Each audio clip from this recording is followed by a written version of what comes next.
मेरे पापा की बहादुरी से शहीद होने के बाद जब मैं एक छोटा सा बच्चा था, उन्होंने मेरे लिए दो आखिरी निशानियां छोड़ी थी। एक था K9302 नंबर वाला मिलिट्री डॉग जिसका नाम थंडर था। उसने पापा के साथ कंधे से कंधा मिलाकर लड़ाई लड़ी थी और 5 बार फर्स्ट क्लास मेडल जीता था और आज पापा की जगह वही मेरा आखिरी रक्षक बन गया था। दूसरी चीज थी एक फोटो जिसमें फौजी वर्दी पहने 5 आदमी थे। उस फोटो के पीछे एक लाइन लिखी थी, अगर कभी मुसीबत आए तो इन 5 लोगों को ढूंढना। इस लिखावट को मेरा चेहरा समझना, ये जीते जी और मरते दम तक तुम्हारी हिफाजत करेंगे। खून से सनी हुई बर्फ पर नंगे पैर चलते हुए मैं सिर्फ 4 साल का था। मेरे नंगे पैर पूरी तरह गल चुके थे और मैं थंडर के साथ 100 मील लंबा बर्फीला पहाड़ पार करके आया था। जब मैं आखिरकार मिलिट्री बेस के गेट तक पहुंचा तो मेरी आखिरी सांस बची थी। थंडर के पंजे घिसकर हड्डियों तक दिखने लगे थे। गेट पर खड़े अंकल जब मुझे देखकर पूछताछ करने आगे आए तो थंडर ने अपनी आखिरी ताकत लगाकर मुझे अपने पीछे छुपाया। उसने अपना सिर ऊपर उठाया और अपने गले में लटकता हुआ वो पुराना K9302 नंबर का टैग उन्हें दिखा दिया। आधे घंटे बाद सिटी मिलिट्री डिस्ट्रिक्ट के इमरजेंसी हॉल में भयंकर हड़कंप मचा था। सोंग गुओ कियांग नाम का एक आदमी पसीने में भीगा हुआ एक उधार की स्ट्रेचर को धक्का देते हुए सीधा इमरजेंसी हॉल में घुस आया। स्ट्रेचर पर मैं एक मोटे कंबल में लिपटा हुआ था और पूरी तरह से कोमा में जा चुका था। थंडर मेरे ठीक बगल में गिरा पड़ा था और उसकी सांसें भी उखड़ रही थी। सोंग गुओ कियांग की आंखें गुस्से और डर से लाल थीं। उसने पूरी ताकत से हॉल में चिल्लाते हुए अपनी पुरानी फौजी यूनिट का नाम लिया। मैं ओरिजिनल फील्ड हॉस्पिटल का military doctor Song Guo Qiang हूँ। मुझे तुम्हारे सर्जरी डायरेक्टर वोंग वई गुओ से मिलना है। उसे कहो तुरंत मेरे सामने आए। ठीक उसी वक्त सफेद कोट और चश्मा पहने एक मिडिल एज डॉक्टर वहां से गुजर रहा था। अपना नाम सुनकर उसने गुस्से में देखा और पास आकर बोला कि वो ही वोंग वई गुओ है और वो आदमी यहाँ ऐसी बदतमीजी क्यों कर रहा है। पर इससे पहले कि वो अपनी बात पूरी करता, वोंग वई गुओ की आंखें फटी की फटी रह गई। घबराहट में अपने हाथ आगे करते हुए उसने चेहरे पर दाढ़ी और गंदे कपड़े वाले सोंग गुओ कियांग को देखा तो उसकी यादें अचानक ताजा हो गई। वो हैरानी से चीखा, Lao Song, Song squad leader. Song Guo Qiang ने तुरंत वोंग वई गुओ का हाथ पकड़ा और स्ट्रेचर पर पड़े मूर्छित बच्चे और कुत्ते की तरफ इशारा करते हुए गिड़गिड़ाया, जल्दी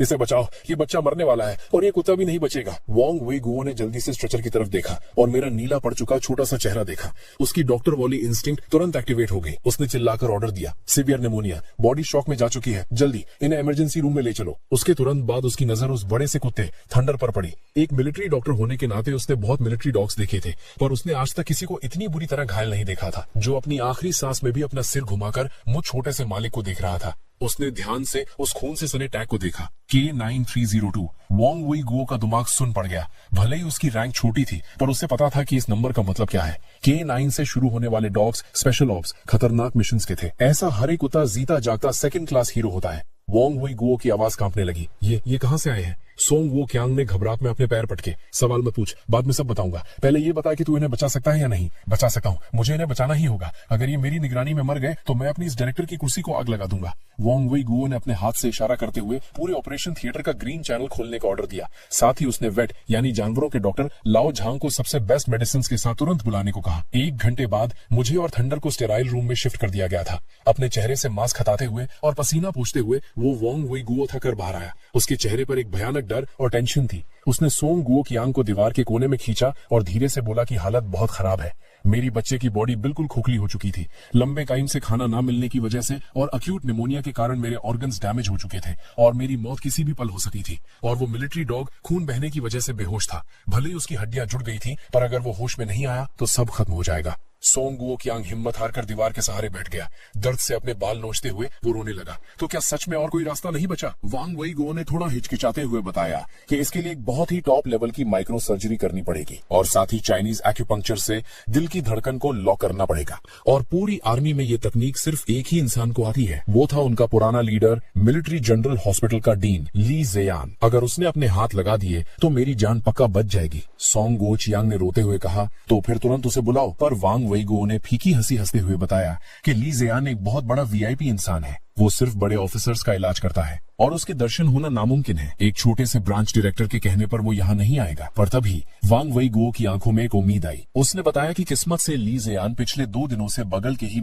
एम सिटी में एक मेडिकल कॉन्फ्रेंस अटेंड कर रहा है जो यहाँ से सिर्फ 200 किलोमीटर दूर है। उसने फोन करके ट्राई करने का डिसाइड किया। भले ही उम्मीद कम थी पर उस मिलिट्री डॉग का K9302 नंबर सुनकर शायद ली ज़ेयान को थोड़ा इंटरेस्ट आ जाए। एम सिटी की इंटरनेशनल मेडिकल कॉन्फ्रेंस एक बहुत ही आलीशान हॉल में तिनका रखने की जगह नहीं थी। वहाँ देश विदेश के सबसे बड़े डॉक्टर्स बैठे थे, स्टेज पर खड़े होकर स्क्रीन की तरफ पॉइंट करते हुए। स्टेज पर एक सूट पहने, गोल्ड रिम्ड चश्मा लगाए एक हैंडसम जवान आदमी अपना प्रेजेंटेशन दे रहा था। उसकी वाइब एकदम रॉयल थी और उसके उन सफेद और लंबे हाथों को दुनिया हैंड्स ऑफ गॉड कहती थी। ये वही ली ज़ेयान था जो पुरानी फैंग स्क्वाड का मिलिट्री डॉक्टर हुआ करता था। जब ली ज़ेयान स्टेज पर आराम से बोल रहा था, तभी एक आदमी दौड़ते हुए स्टेज के साइड से उसके पास आया। ली ज़ेयान के कान में धीरे से कुछ बोलते हुए उसने एक चालू फोन उसके हाथ में थमा दिया। डीन, सुचेंग मिलिट्री हॉस्पिटल से बांग का फोन है। वो कह रहा है कि एक ऐसी इमरजेंसी है जो अभी बतानी जरूरी है। उसने एक नंबर का नाम लिया है, K9302। ली ज़ेयान के माथे पर गुस्से की लकीरें बन गईं। उसे स्पीच के बीच में किसी का रोकना बिल्कुल पसंद नहीं था, पर K9302 ये एक ऐसा स्पेशल नंबर था जिससे उसके दिल की धड़कन एक पल के लिए रुक गई। उसने फोन लिया और बर्फ जैसी ठंडी आवाज में बोला, मैं ली ज़ेयान हूँ, तुम्हारे पास सिर्फ 1 मिनट है। फोन के उस पार वांग वई गुओ घबराहट के मारे ठीक से बोल भी नहीं पा रहा था। उसने कांपते हुए बताया, ओल्ड लीडर, डिस्टर्ब करने के लिए माफी। मेरे पास एक स्पेशल मरीज आया है, एक बुरी तरह घायल जर्मन शेफर्ड जिसका नंबर K9302 है। वो एक छोटे से लड़के को बचाने के लिए इस हालत में पहुंचा है। वो लड़का सिर्फ 4 साल का है और उसके पूरे जिस्म पर जख्म है। वो बेहोशी में सिर्फ पापा बोल रहा है और उसके हाथ में एक मिलिट्री मेडल कस के पकड़ा हुआ है। क्लैंग, ली ज़ेयान के हाथ से छूटकर लेजर पॉइंटर सीधा स्टेज पर गिरा। हॉल में बैठे सारे एक्सपर्ट्स हैरान रह गए। दुनिया का सबसे शांत और हिम्मती डॉक्टर, जिसके चेहरे पर कभी शिकन तक नहीं आती थी, इस पल उसका चेहरा मौत जैसा सफेद पड़ चुका था। ली ज़ेयान की आवाज अब ठंडी नहीं थी, बल्कि उसमें एक ऐसा डर और कपकपाहट थी जिसे छुपाना मुश्किल था। उसने तेजी से पूछा, वो लड़का कितने साल का है, दिखने में कैसा है? वांग वई गुओ ने बताया कि वो 4 साल का लड़का है, बहुत पतला है पर उसकी आंखें बड़ी और भौहें घनी हैं। ली ज़ेयान का दिल जोर से धड़का। 4 साल, ये टाइम एग्जैक्ट उनके कैप्टन ये के शहीद होने के टाइम से मैच कर रहा था। K9302 वही कैप्टन ये का सबसे प्यारा डॉग था। उसे आज भी याद था जब कैप्टन ये ने कहा था कि रिटायर होने के बाद वो उस कुत्ते को अपने घर ले जाएंगे। अगर ये बात सच थी तो ये बच्चा। ली ज़ेयान ने जोर से दहाड़ मारी। वांग वई गुओ, मेरी बात ध्यान से सुनो। तुमने जो हालत बताई है वो बहुत ज्यादा सीरियस है। वो बच्चा और वो कुत्ता मेरे लिए सबसे ज्यादा जरूरी है। तुम चाहे जो तरीका अपनाओ, तुम्हें उनकी जान बचानी ही होगी। मैं अभी वहां पहुंच रहा हूँ। ये बोलकर उसने तुरंत फोन काट दिया। उसने स्टेज के नीचे बैठे उन सैकड़ों एक्सपर्ट्स की हैरानी को पूरी तरह इग्नोर कर दिया। बिना एक लफ्ज सोचे वो स्टेज से कूदा और हॉल के दरवाजे की तरफ भागा। मेरे लिए तुरंत सुचेंग जाने वाली गाड़ी तैयार करो। एयर ट्रैफिक कंट्रोल को कॉल करके फ्लाइट रूट मांगो। मुझे सबसे फास्ट हेलीकॉप्टर चाहिए। अगर हेलीकॉप्टर नहीं मिला तो मेरी हॉन्की कार निकाल कर लाओ और टैंक फुल करो। इस पल वो शांत और रॉयल ली ज़ेयान पूरी तरह गायब हो चुका था। उसकी जगह वापस वही घोस्ट हैंड मिलिट्री डॉक्टर आ चुका था जो किसी वक्त वॉर जोन में अपने बगल में मेडिकल किट लटकाए कैप्टन ये के पीछे भागा करता था। आधे घंटे बाद सुचेंग हॉस्पिटल के कॉरिडोर में डॉक्टर्स और नर्सेज मेरे स्ट्रेचर को तेजी से ऑपरेशन थिएटर की तरफ धक्का दे रहे थे और मेरे उस छोटे और पतले से जिस्म को हजारों ट्यूब्स और मशीन्स ने घेर रखा था और बगल वाली ट्रॉली पर आखिरी सांसें गिनता हुआ थंडर था। ब्लड प्रेशर 40/60, हार्ट रेट 50 से नीचे गिर रही है। वेंट्रिकुलर फिब्रिलेशन शुरू हो गया है। जल्दी डिफिब्रिलेटर तैयार करो। वांग वई गुओ पसीने से नहाया हुआ था और उसकी आवाज कांप रही थी। पर ठीक इस मौके वक्त ऑपरेशन थिएटर का बड़ा सा दरवाजा किसी भयंकर ताकत से खुला। एक बर्फीली ठंडी हवा और सैनिटाइजर की स्मेल ने पूरे थिएटर को घेर लिया। उसके ठीक पीछे उसके 2 असिस्टेंट्स सिल्वर रंग का मेटल बॉक्स पकड़े हुए थे। उस आदमी के आने से वहां की हवा ऐसी ठंडी और तीखी हो गई जैसे अभी अभी कोई सर्जिकल ब्लेड बाहर निकाला हो। तुम कौन हो? ये स्टेराइल एरिया है। एक नर्स ने उसे रोकने की कोशिश की पर उस आदमी के कदम नहीं रुके। चलते चलते अपना लंबा कोट उतारकर उसने फर्श पर फेंक दिया, जिसके नीचे उसकी बिल्कुल सफेद शर्ट चमक रही थी। उसने किसी की तरफ नहीं देखा। उसकी नजरें सिर्फ हार्ट मॉनिटर पर उस सीधी होती हुई लाइन पर टिकी थी। अपने असिस्टेंट से सर्जरी के कपड़े पहनते हुए उसने ठंडी और पावर से भरी आवाज में कहा, मैं ली ज़ेयान हूँ। मैं ऑलरेडी सैनिटाइज होकर आया हूँ। अब ये सर्जरी मैं हैंडल करूंगा। ली ज़ेयान, इन 3 शब्दों में जैसे कोई जादू था। डायरेक्टर वांग वई गुओ का पूरा जिस्म झंझना उठा और उसकी आंखों का डर एक पागलपन वाली खुशी में बदल गया। डीन ली, आप सच में यहाँ आ गए? वांग वई गुओ तुरंत मीन सर्जन की जगह से हट गया और जोर से चिल्लाया, सब लोग सुनो, अब से यहाँ सिर्फ डीन ली का ऑर्डर चलेगा। ली ज़ेयान ऑपरेशन टेबल के ठीक सामने आकर खड़ा हो गया। उसने आते ही सर्जरी शुरू नहीं की।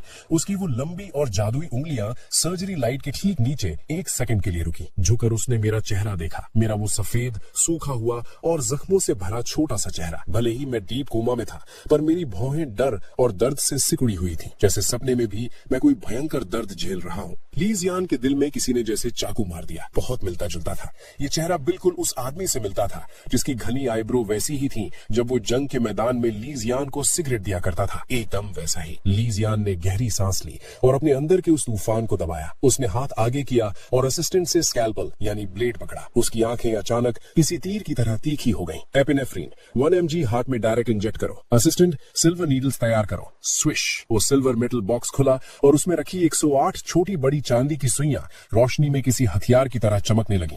ये ली जियान की सबसे फेमस तकनीक थी, 13 needles of the ghost gate. ये चाइनीज और वेस्टर्न मेडिसिन का वो कॉम्बिनेशन था जो मौत के मुंह से भी इंसान को वापस ला सकता था। उस वक्त ली जियान की उंगलियां इतनी तेजी से चल रही थी कि उनकी परछाई तक नहीं दिख रही थी। वो सिल्वर नीडल्स मेरे बॉडी के मेन पॉइंट्स पर जा रही थी और उसके साथ साथ एक माइक्रो लेवल की एडवांस सर्जरी चल रही थी। वो सच में मुझे नरक के दरवाजे से वापस खींच रहा था। Beep beep beep. Heart monitor पर वो सीधी और कमजोर होती लाइन अचानक एक जादू की तरह वापस से जंप करने लगी और धीरे धीरे मजबूत होती गई। बगल में खड़ा वांग वेग वो आंखें फाड़े हैरानी से देख रहा था। जादू? ये सच में जादू है। जिस तकनीक के बारे में मैंने सिर्फ किताबों में पढ़ा था, आज वो मेरी आंखों के ठीक सामने हो रही है। आधे घंटे बाद ली जियान के माथे पर पसीने की बूंदें चमक रही थी। उसने आखिरी टांके लगाए, धागा काटा और एक लंबी सांस छोड़ी। उसकी आवाज हल्की सी भारी हो चुकी थी। जान बच गई है। पर वो अभी रुका नहीं था। वो पलटा और दूसरी टेबल की तरफ चलने लगा। वहाँ ठंडर लेटा हुआ था। वेटरनरी डायरेक्टर थोड़ा घबराता हुआ आगे आया। डीन ली, क्या आप इस कुत्ते की सर्जरी भी खुद करेंगे? आपने ब्लड वाले ग्लव्स उतारकर नए पहनते हुए ली जियान ने ठंडर के गले में लटके K9302 टैग की तरफ इशारा किया और बोला, ये मेरा साथी कॉमरेड है। इसकी जान की कीमत भी बाकी फौजियों के बराबर ही है। पूरे 1 घंटे तक ठंडर की हड्डियों का ऑपरेशन चला। जब उसकी टूटी टांग में एक स्पेशल स्टील प्लेट लगा दी गई और उसकी सांसें नॉर्मल होने लगी, तब जाकर ली जियान रुका। थकर दीवार के सहारे टिके हुए उसने अपना चश्मा उतारा और थकान से अपनी आंखें मसली। दरवाजे पर खड़े झांग दाजुन से उसने कहा, वो मुझे दिखाओ। झांग दाजुन लंगड़ाता हुआ अंदर आया और उसने अपने सीने से लगाकर रखी वो फोटो ली जियान को दे दी। ली जियान ने वो फोटो अपने हाथ में ली। फोटो के किनारे घिसकर सफेद हो चुके थे और उसमें मेरे छोटे से हाथों के निशान और खून लगा हुआ था। फोटो में 6 जवान और हंसते हुए चेहरे थे। ली जियान ने अपने उस जवान चेहरे को देखा, फिर ठीक बीच में खड़े कैप्टन ये को देखा। वक्त में ठहरे हुए उस मुस्कुराते चेहरे को देखकर एक बहुत ही गर्म आंसू की बूंद बिना बताए अचानक उस फोटो पर गिरी। ये सच में तू है भाई? ली जियान का गला भराया और उसकी आवाज कांपने लगी। अपनी उंगली से कैप्टन ये के चेहरे को छूते हुए वो रोने लगा। तूने खुद को कितनी दूर छुपा कर रखा था? तूने हमारे लिए इतना बड़ा सरप्राइज छोड़ दिया, पर तूने पहले क्यों नहीं बताया? तुझे पता है इस बच्चे ने कितना दर्द सहा है? ली जियान के दिमाग में सर्जरी के वक्त मेरे जिस्म पर देखे गए वो पुराने जख्म घूमने लगे। भारी चीज से मारने के निशान, बेल्ट के निशान, खाना न मिलने की वजह से मेरी हड्डियों का ग्रोथ तक रुक गया था। मेरा हर एक जख्म किसी चाकू की तरह उसके दिल को काट रहा था। और ठीक उसी वक्त एनेस्थीसिया, बेहोशी का असर कम होने पर मैंने दर्द से भरी एक हल्की सी आवाज निकाली। ली जियान ने तुरंत अपने आंसू पोंछे, चश्मा पहना और 2 कदम में मेरे बेड के पास पहुंच गया। चैन चैन, क्या तुम अंकल की बात सुन पा रहे हो? मैंने बड़ी मुश्किल से अपनी आंखें खोली। मुझे सब कुछ धुंधला दिख रहा था। मुझे बस एक गोल्ड रिम्ड चश्मा पहने सफेद चेहरा दिखाई दिया, एकदम साफ सुथरा। ये वो शैतान मामा नहीं था और ना ही कोई गुंडा था। मेरी आवाज सूख चुकी थी और मेरी बड़ी बड़ी आंखों में भयंकर डर भरा था। मैंने पूछा, अंकल आप कौन हो? क्या आप मुझे मारोगे? ये बात सुनकर ली जियान, वो इंसान जिसे गंदगी से नफरत थी और जो हमेशा शांत और खतरनाक रहता था, अंदर से पूरी तरह टूट गया। वो जमीन पर पड़े खून और कचरे की परवाह किए बिना मेरे बेड के आगे घुटनों पर बैठ गया, जिसकी वजह से उसका महंगा सूट गंदा हो गया। उसने अपने नर्म हाथ से मेरे सर को सहलाया और धीरे से बोला, मैं अंकल ली हूँ, तुम्हारे पापा का सबसे अच्छा दोस्त। अंकल एक डॉक्टर है जो लोगों की जान बचाते हैं, किसी को मारते नहीं। आज के बाद अगर किसी ने तुम्हें उंगली भी लगाई तो अंकल उसके दोनों हाथ तोड़ देंगे कि वो जिंदगी भर खाना भी नहीं खा पाएगा। मैंने अपनी आंखें झपकाई और एक आंसू मेरी आंख से निकलकर जमीन पर गिरा। तो ठंडर कहाँ है? मम्मा कह रहे थे कि वो ठंडर को काटकर उसकी सब्जी बनाएंगे। ठंडर बिल्कुल ठीक है। ली जियान ने बगल वाले बेड की तरफ इशारा किया। अंकल ने उसको ठीक कर दिया है। जब वो सोकर उठेगा तो तुम्हारे साथ वापस खेलेगा। ये सुनते ही कि ठंडर ठीक है, मेरा डर से जमा हुआ जिस्म आखिरकार शांत पड़ गया। मैंने ड्रिप लगी हुई अपनी छोटी सी उंगली आगे बढ़ाई और ली जियान की बड़ी उंगली को पकड़ लिया। थैंक यू अंकल, अंकल बहुत अच्छे हैं। जब उस छोटी और ठंडी सी उंगली ने ली जियान की उंगली को पकड़ा तो उसे लगा जैसे अगर कोई उसे इस दुनिया की सारी दौलत और इज्जत भी दे दे तो वो इस एक पल के आगे सब ठुकरा देगा। रूम के अंदर एक बहुत ही प्यारी और रुला देने वाली गर्माहट थी, पर उसी वक्त हॉस्पिटल के ठीक बाहर एक भयंकर तूफान और बवाल मच चुका था। दर्जनों पुलिस की गाड़ियां सायरन बजाती हुई वहां आई। लाल और नीली पुलिस की लाइट्स ने बर्फ को आंखें चौंधियाने वाला बना दिया था। मई चौक सियोंग को क्लिनिक में कोई नहीं मिला और उसे अपने खबरियों से पता चल गया कि लड़के को मिलिट्री हॉस्पिटल ले जाया गया है। इस बार वो अपने साथ गुंडों को नहीं लाया था, बल्कि उसने एक बड़ा पता खेला था, सरकारी ताकत का। डिप्टी मेयर झाओ देहान पुलिस वालों की एक फौज के साथ गुस्से में हॉस्पिटल का गेट ब्लॉक करके खड़ा था। रास्ता छोड़ो, हम ऑफिशियल ड्यूटी पर हैं। झाओ देहान ओवरकोट पहने बिल्कुल नेक आदमी होने का नाटक कर रहा था। हमें रिपोर्ट मिली है कि झान दाजुन और एक किडनैप किया गया बच्चा हॉस्पिटल में छुपे हैं। हमें उन्हें इन्वेस्टिगेशन के लिए ले जाना होगा। गेट पर गार्ड्स बंदूक ताने खड़े थे, 1 इंच भी पीछे नहीं हटे। ये रिस्ट्रिक्टेड मिलिट्री एरिया है, बिना कमांडर के ऑर्डर के एंट्री मना है। झाओ देहान आग बबूला हो गया। तुम्हारी ये मजाल, मैं सुचेंग का डिप्टी मेयर हूँ। मेरे ही शहर में ऐसी कोई जगह है जहाँ मैं नहीं जा सकता। तुम लोग खुलेआम मुजरिमों को बचा रहे हो। यकीन नहीं होता तो एक कॉल करूंगा और तुम्हारी वर्दी उतरवा दूंगा। पास खड़े मेई चाओक सियोंग ने झूठे आंसू निकालते हुए रोने का नाटक किया। पुलिस ऑफिसर, मेरा भांजा अंदर है, वो मेरा अपना है। अगर इन बदमाश फौजियों ने उसका गलत इलाज कर दिया और उसे कुछ हो गया तो इसका जिम्मेदार कौन होगा? झाओ देहान ने हाथ हिलाकर ऑर्डर दिया, घुसो अंदर, पहले उन लोगों को अपने कंट्रोल में लो। दर्जनों पुलिस और राइट कंट्रोल ऑफिसर्स तुरंत आगे बढ़े और गार्ड्स को धक्का देने लगे। वहां तुरंत हंगामा मच गया। वांग वे गूल डॉक्टर भागता हुआ बाहर आया, पसीने से लथपथ होकर रोकने लगा। मेयर झाओ, आप अंदर नहीं जा सकते, अंदर एक इमरजेंसी सर्जरी चल रही है। जो भी मामला है अभी के लिए रोक दीजिए। झाओ देहान ने उसको धक्का दिया। चाहे भगवान ही क्यों ना आ जाए, कानून तो मानना पड़ेगा। सर्च करो इनको। जैसे ही राइट पुलिस बैरिकेड तोड़कर अंदर घुसने ही वाली थी, एक ठंडी और शांत आवाज सुनाई दी, जिसमें ऐसी चुपी हुई ठंडक थी जो उस शोर को भी चीर गई। हॉल के शीशे के दरवाजे धीरे से खुले। डॉक्टर ली जियान वही खून से सना व्हाइट कोट पहने, दोनों हाथ जेब में डाले, धीरे धीरे चलकर बाहर आए। झाओ देहान चौंक गया और उस पढ़े लिखे दिखने वाले डॉक्टर को देखकर बोला, तुम कौन हो? रास्ता छोड़ो। ली जियान सीढ़ियों पर खड़ा था और उन्हें ऊपर से घूर रहा था। उसकी आंखों में ऐसी ठंडक थी जैसे मुर्दों को देख रहा हो। उसने आराम से अपना गोल्डन फ्रेम वाला चश्मा उतारा और रुमाल से साफ करने लगा। मैं उस पेशेंट का हेड डॉक्टर हूँ और इस हॉस्पिटल का सबसे बड़ा इंचार्ज भी। मेई चाओक सियोंग हंसने लगा। एक डॉक्टर होकर मेरा रास्ता रोकेगा? तुम्हें पता भी है मैं कौन हूँ? ली जियान ने उसकी तरफ आंख उठाकर भी नहीं देखा। उसकी नजर सिर्फ झाओ देहान पर थी। डिप्टी मेयर झाओ, है ना? तुम मेरे पेशेंट को ले जाना चाहते हो? झाओ देहान ने अकड़ते हुए कहा। हाँ, वो किडनैप किया गया बच्चा है, हम उसे बचाने आए हैं। ली जियान के चेहरे पर एक शैतानी मुस्कान आई। तुम्हारी हिम्मत कैसे हुई एक शहीद के अनाथ बच्चे को किडनैप कहने की? और तुम्हें ये हक किसने दिया कि तुम मिलिट्री हॉस्पिटल आकर जबरदस्ती किसी को ले जाओ? झाओ देहान अंदर से थोड़ा डर गया, पर अकड़ दिखाते हुए बोला, शहीद का नाम लेकर मुझे मत डराओ। रूल्स के हिसाब से मुझे उसको इन्वेस्टिगेशन के लिए ले जाना ही पड़ेगा। ली जियान अचानक हंसा और अपनी जेब से एक लाल रंग की बुक निकालकर झाओ देहान के सीने पर फेंक कर मारी। तुम्हें रूल्स की बात करनी है तो चलो बैठकर आराम से बात करते हैं। झाओ देहान ने हड़बड़ाते हुए वो बुक पकड़ी और उसको खोलते ही उसकी आंखें फटी की फटी रह गई। सुनहरे नेशनल एम्बलम के ठीक नीचे लिखा था, सेंट्रल हेल्थ ब्यूरो का चीफ एक्सपर्ट ली जियान, और उसी पेज पर सबसे नीचे मेजर जनरल की रैंक की लाल रंग की स्टैंप लगी हुई थी।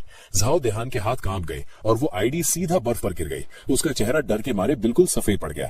सेंट्रल हेल्थ ब्यूरो मतलब वो रॉयल डॉक्टर जो देश के राष्ट्रपति का इलाज करते हैं, जिसका रैंक उस जैसे एक छोटे मोटे डिप्टी मेयर से कई गुना बड़ा था। ली जियान ने अपना चश्मा वापस पहना और धीरे धीरे सीढ़ियों से नीचे आने लगा। उसका हर एक कदम आगे बढ़ता और झाओ देहान और मेई चाओक सियोंग डर से पीछे हटने लगते। ली जियान ने धीमी पर भारी आवाज में कहा, मेरा पेशेंट अभी मौत की कगार पर है। वो स्टेट के फर्स्ट क्लास प्रोटेक्टेड वीआईपी की फैमिली से है। ट्रीटमेंट के दौरान किसी ने भी अगर किसी भी वजह से उसको ले जाने की कोशिश की या परेशान किया, वो झाओ देहान के ठीक आगे रुका और अपनी लंबी उंगली से उसके सीने पर धक्का देते हुए बोला, तो उसे देशद्रोही माना जाएगा और मेरे पास हक है कि मैं गार्ड्स को उसी वक्त गोली मारने का ऑर्डर दे दूं। ये सुनते ही वहां सन्नाटा छा गया। जो पुलिस वाले अभी अकड़ दिखा रहे थे, उनके हाथ से डंडे छूटने लगे। देशद्रोह का चार्ज और मौत की सजा कौन लेना चाहेगा? मेई चाओक सियोंग भी हक्का बक्का रह गया। ये कहां से एक भला डॉक्टर लग रहा था? ये तो सफेद कोट में यमराज था। ली जियान ने उन्हें घूरा और बस एक लफ्ज कहा, दफा हो जाओ। झाओ देहान बुरी तरह कांपते हुए झुका और वो आईडी उठाई। दोनों हाथ से इज्जत के साथ आईडी वापस की और दुम दबाकर अपनी गाड़ी में भागा। वापस चलो, सब वापस आओ। हालत खराब होते देख मेई चाओक सियोंग भी वहां से चुपचाप निकलने की सोचने लगा।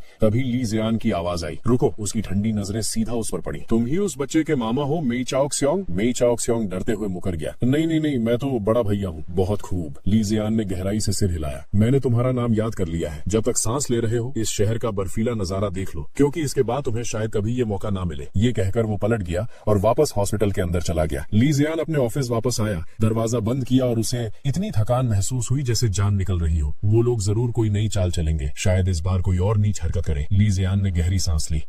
बड़े भाई, तेरे बेटे को शायद मैं अकेले बचा ना पाऊं। फिर उसने अपनी डेस्क से लाल रंग का एक सीक्रेट सिक्योर्ड फोन उठाया, गहरी सांस ली और एक ऐसे नंबर पर कॉल मिलाया जो 4 साल से किसी ने डायल नहीं किया था। कॉल कनेक्ट हुई। ली जियान ने रिसीवर पकड़ा। उसकी आवाज बहुत भारी थी, जिसमें सालों से दबा हुआ गुस्सा भरा था। मैं ली जियान बोल रहा हूँ। बॉस की एक आखिरी निशानी बची है। सुचैंग शहर में है और लोगों ने तड़पा तड़पा कर उसकी अधमरी हालत कर दी है। जल्दी आओ सब यहाँ। फोन काटने के बाद वो खिड़की के पास गया और बाहर गिरती हुई बर्फ को देखने लगा। उसके चेहरे पर आखिर एक मुस्कान आ ही गई। चेन चेन, डरना मत, तुम्हारे सारे बाकी गॉडफादर्स बस इकट्ठे होने ही वाले हैं। सुचैंग सिटी मिलिट्री हॉस्पिटल। हॉस्पिटल के बाहर बर्फानी तूफान से भी ज्यादा चुभन भरा शोर मचा हुआ था। ये कैसा अन्याय है? मिलिट्री वालों ने मेरे बच्चे को चुरा लिया। वो मेरा सगा भांजा है, मेरे जिगर का टुकड़ा है। मेई चाओफेंग और मेई डैंटिंग पति पत्नी पुराने फटे हुए गर्म कपड़े पहने हुए हॉस्पिटल के गेट के बाहर बर्फ पर घुटने टेकर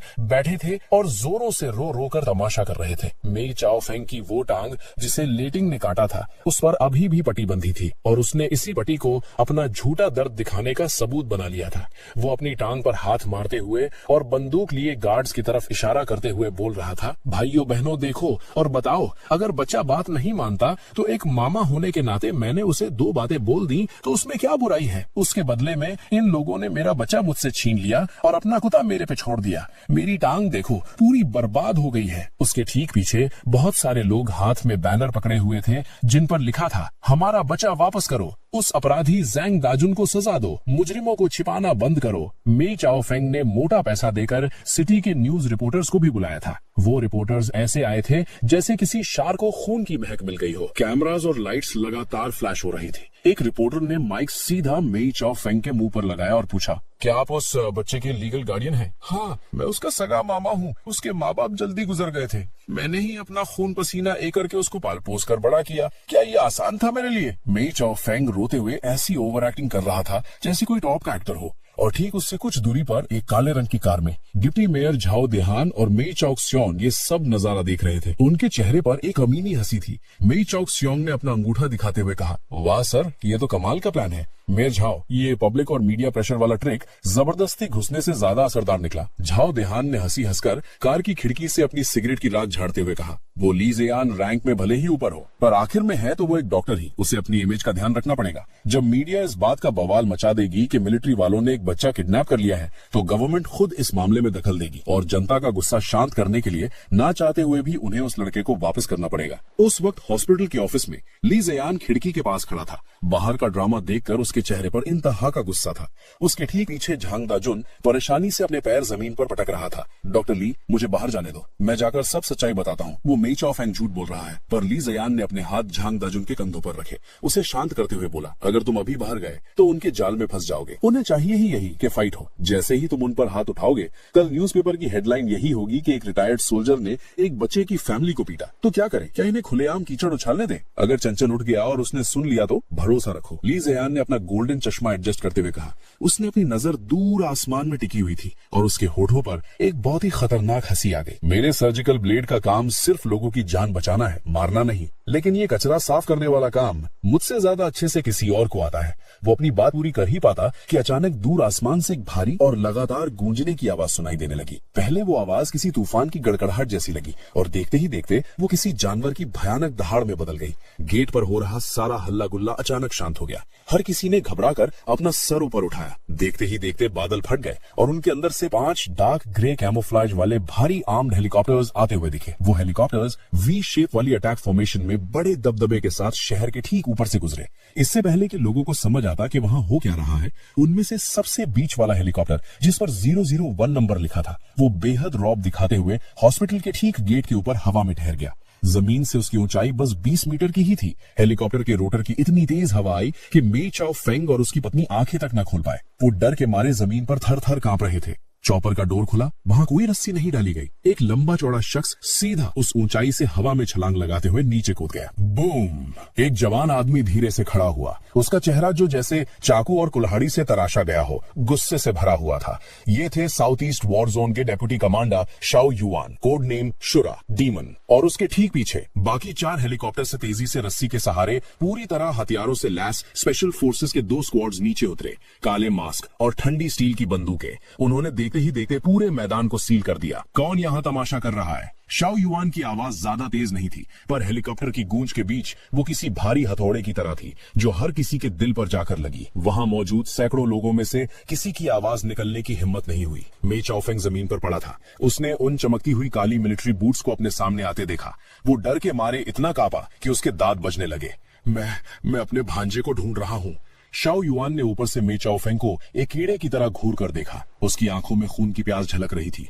अचानक आगे झुककर उसने अपने एक बड़े हाथ से किसी लोहे के प्लायर की तरह मे चाओफेंग की गर्दन दबोच ली और उस 50 किलो से ज्यादा वजन वाले आदमी को एक हाथ से हवा में उठा लिया। मे चाओफेंग हवा में अपने पैर मारने लगा। उसका चेहरा तुरंत सूअर के कलेजे जैसा डार्क रेड हो गया। पास ही खड़ा एक बेवकूफ रिपोर्टर बड़ी ब्रेकिंग न्यूज कवर करने के चक्कर में आगे भागा। उसने कैमरा सीधा शाओ युआन के आगे कर दिया। छोड़ो उसे, ये जबरदस्ती पुलिस ब्रुटैलिटी है। तुम किस यूनिट से हो? चाहे तुम जनरल ही क्यों ना हो, किसी को ऐसे नहीं मार सकते। हम तुम्हें एक्सपोज कर देंगे। शाओ युआन ने अपना सिर घुमाया। उसकी नजरें ऐसी थीं जैसे किसी चींटी को देख रहा हो। अपना दूसरा हाथ जोर से घुमाते हुए फा, वो महंगा इंपोर्टेड कैमरा सीधा हवा में उड़ता हुआ 10 मीटर दूर जा गिरा और उसके टुकड़े टुकड़े हो गए। एक्सपोज। शाओ युआन ने एक ठंडी मुस्कान दी।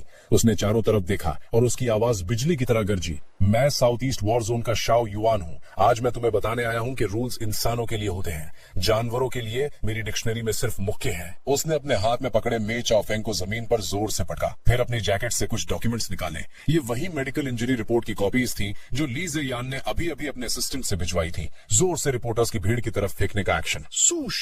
पेपर्स हवा में उड़ने लगे। अपनी कुत्तों जैसी आंखें खोलकर ठीक से देखो। 4 साल का बच्चा, वजन 10 किलो से भी कम, पूरे जिस्म के टिश्यूज डैमेज हैं, इंटरनल ऑर्गन से ब्लीडिंग हो रही है। ये है वो मामा जिसका तुम लोग साथ दे रहे हो। शाओ यान ने जमीन पर पड़े मे चाओफेंग और मे दांटिंग की तरफ इशारा करके दहाड़ते हुए कहा, ये कतई मौत की कोशिश है। एक शहीद के अनाथ बच्चे पर अत्याचार है। कौन अब इन 2 जानवरों का साथ देगा? हिम्मत है तो मेरे सामने आओ। मैं उसे अभी इसी वक्त देशद्रोह के इल्जाम में गोली मार दूंगा। उसके ठीक पीछे खड़ी स्पेशल फोर्सेस की टीम ने एक साथ मूव किया। तेजी से बंदूक रीलोड करने की आवाज, काली बंदूकों की नालियां उन तमाशा करने वालों की तरफ तान दी गई। उस वक्त रिपोर्टर्स जमीन पर पड़ी इंजरी रिपोर्ट्स को देख रहे थे और उसमें दिख रही दिल दहला देने वाली जख्मों की फोटोज को देखकर मीडिया की हवा तुरंत बदल गई। बाप रे, इतना बेरहम, ये कैसा मामा है? ये तो शैतान है। हमें धोखा दिया गया है। ये जानवर सच में घटिया है। वहीं ठीक कुछ दूरी पर कार के अंदर जाओ देहान फटी आंखों से उस आदमी को देख रहा था। ठंडे पसीने से उसकी पीठ पूरी तरह भीग गई थी। शाओयान, वो यहाँ कैसे? ये मौत का फरिश्ता खुद सूचन कैसे आ गया?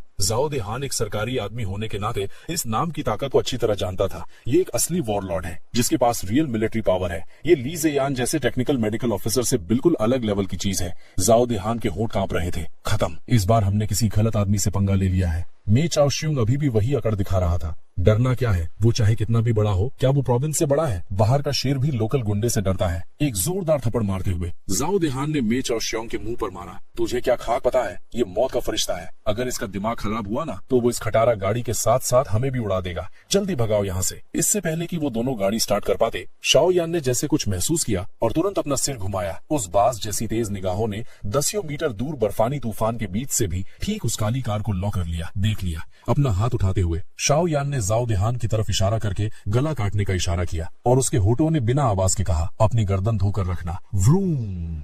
हॉस्पिटल के हॉल के बाहर शाओ युआन अंदर जाने से पहले जानबूझकर हवा के रुख में खड़ा रहा ताकि ठंडा हो सके। उसने अपने कपड़ों का कॉलर ठीक किया, फिर बड़े आराम से ध्यान रखते हुए हॉल का दरवाजा खोला। आ गए। ली ज़ेयान वहां खड़ा था और उसने एक गर्म टॉवल आगे किया। शाओ युआन ने टॉवल लिया और जल्दी से अपना चेहरा साफ किया। उसकी आवाज तुरंत भारी हो गई। ज़ेयान, बड़े भाई का बच्चा कैसा है? ली ज़ेयान ने गहरी सांस ली। होश आ गया है, आईसीयू में है, लेकिन उसे बहुत गहरा मेंटल ट्रॉमा है। वो कुछ बोल नहीं रहा और किसी को अपने पास आने भी नहीं दे रहा। अपने हाथों में वो फोटो कसकर पकड़ी हुई है, कोई उससे ले नहीं सका। तुम जाकर देखो, फोटो में तुम बड़े भाई के ठीक बगल में खड़े हो, शायद वो तुम्हें पहचान ले। शाओ युआन ने सिर हिलाया और एक गहरी सांस ली। अपने भारी कदमों के साथ वो आईसीयू की तरफ आगे बढ़ा। जैसे जैसे वो कदम आगे बढ़ाता, इस लोहे जैसे मजबूत आदमी का दिल उतना ही घबराने लगता। उसने अनगिनत दुश्मनों को मारा है, लाखों की फौज को कमांड किया है, लेकिन इस वक्त वो एक 4 साल के बच्चे का सामना करने से डर रहा था। डर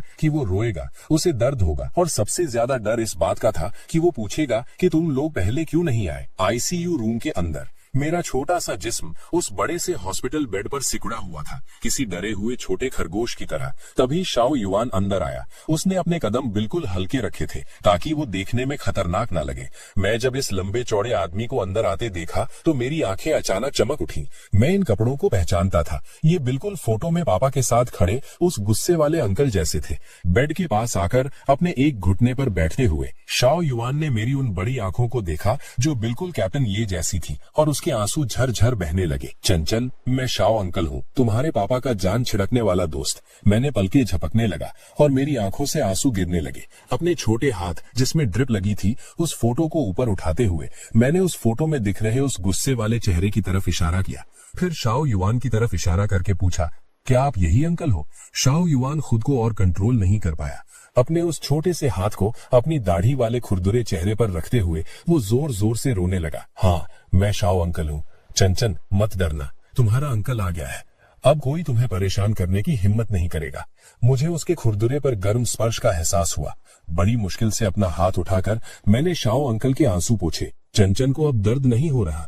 ली अंकल ने चंचन को टॉफी दी थी। दरवाजे के बाहर ली जेयान और जांग डाजुन ये सब देख रहे थे। दोनों ने चुपचाप अपना मुंह दूसरी तरफ घुमा लिया और अपने आंसू पूछने लगे। दूसरी तरफ जाओ देहान और मे चाओ शियोंग, जो अभी भी डर से कांप रहे थे, एक प्राइवेट वीआईपी रूम में छुपे थे। जाओ देहान एक के बाद एक शराब के गिलास पी रहा था। उसके हाथ लगातार कांप रहे थे। सब खत्म। शाओ युआन खुद मैदान में उतर आया है। ऊपर से वो इंजरी रिपोर्ट। वो ली जेयान भी कोई छोटा खिलाड़ी नहीं है। इस बार तो जेल की हवा खानी ही पड़ेगी। डरना क्यों है? मे चाओ शियोंग भले ही अंदर से डरा हुआ था, पर वो इतनी जल्दी हार नहीं मानना चाहता था। वो एक मुजरिम था। हालात जितने खराब होते वो उतना ही पागल हो जाता। हमारे हाथ में अभी भी आखिरी पता बचा है ना? कौन सा पता? वो स्टेट वाले। मे चाओ शियोंग ने अपनी आवाज धीमी की। आप भूल गए? वो जनाब तो आप ही की टीम यानी लाइन के हैं, और मैंने सुना है कि वो इन दिनों सेंटर यानी बीजिंग में ट्रांसफर लेने की रेस में है। उसे सबसे ज्यादा स्कैंडल से डर लगा है। अगर हम फंस गए तो जो पहले उसके गंदे काम हमने किए थे। जाओ देहान की आंखों में चमक आई। सही कहा, जिसके पास खोने को कुछ नहीं होता वो किसी से नहीं डरता। अगर मिलिट्री वाले हमारी जान लेने पर तुले हैं तो फिर हमें मत बोलना अगर हमने भी सब बर्बाद कर दिया। दांत पीसते हुए अपना फोन उठाते हुए जाओ देहान बोला, मैं अभी वाइस गवर्नर यान को कॉल करता हूँ। मैं कहूंगा कि मिलिट्री सरकार के काम में दखल दे रही है, कि शाओ युआन अपने पर्सनल चक्कर में सूचेंग में अपना अलग राज यानी किंगडम चला रहा है। मैं नहीं मानता कि इस देश में कोई कानून ही नहीं बचा। मे चाओ शियोंग की आंखों में जहर भरा था। और हाँ, शाओ युआन ताकतवर होगा, पर वो हमेशा तो हॉस्पिटल में पहरा नहीं दे सका। बस एक मौका मिलने दो, मैं किसी को अंदर भेज दूंगा। जब वो छोटा पिल्ला ही मर जाएगा तो सारे सबूत यानी गवाह ही खत्म हो जाएंगे। उस वक्त सूचेंग city military hospital directors office. माहौल बहुत गर्म था। हवा में जैसे बारूद की महक थी। जोंग शान सूट पहने और बालों को एकदम ठीक से सेट किए हुए एक मिडिल एज्ड आदमी ने टेबल पर जोर से हाथ मारा और थूक उछालते हुए चिल्लाने लगा,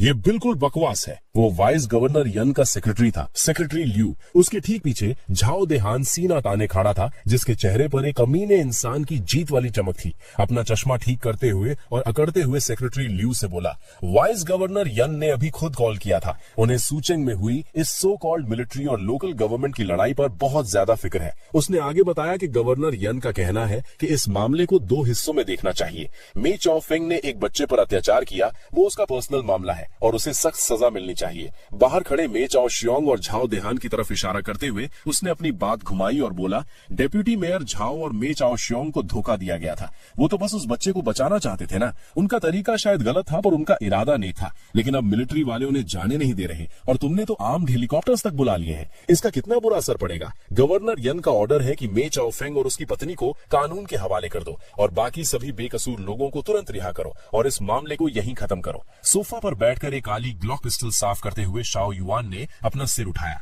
उसकी नजरें ऐसी थी जैसे किसी मुर्दे को देख रहा हो।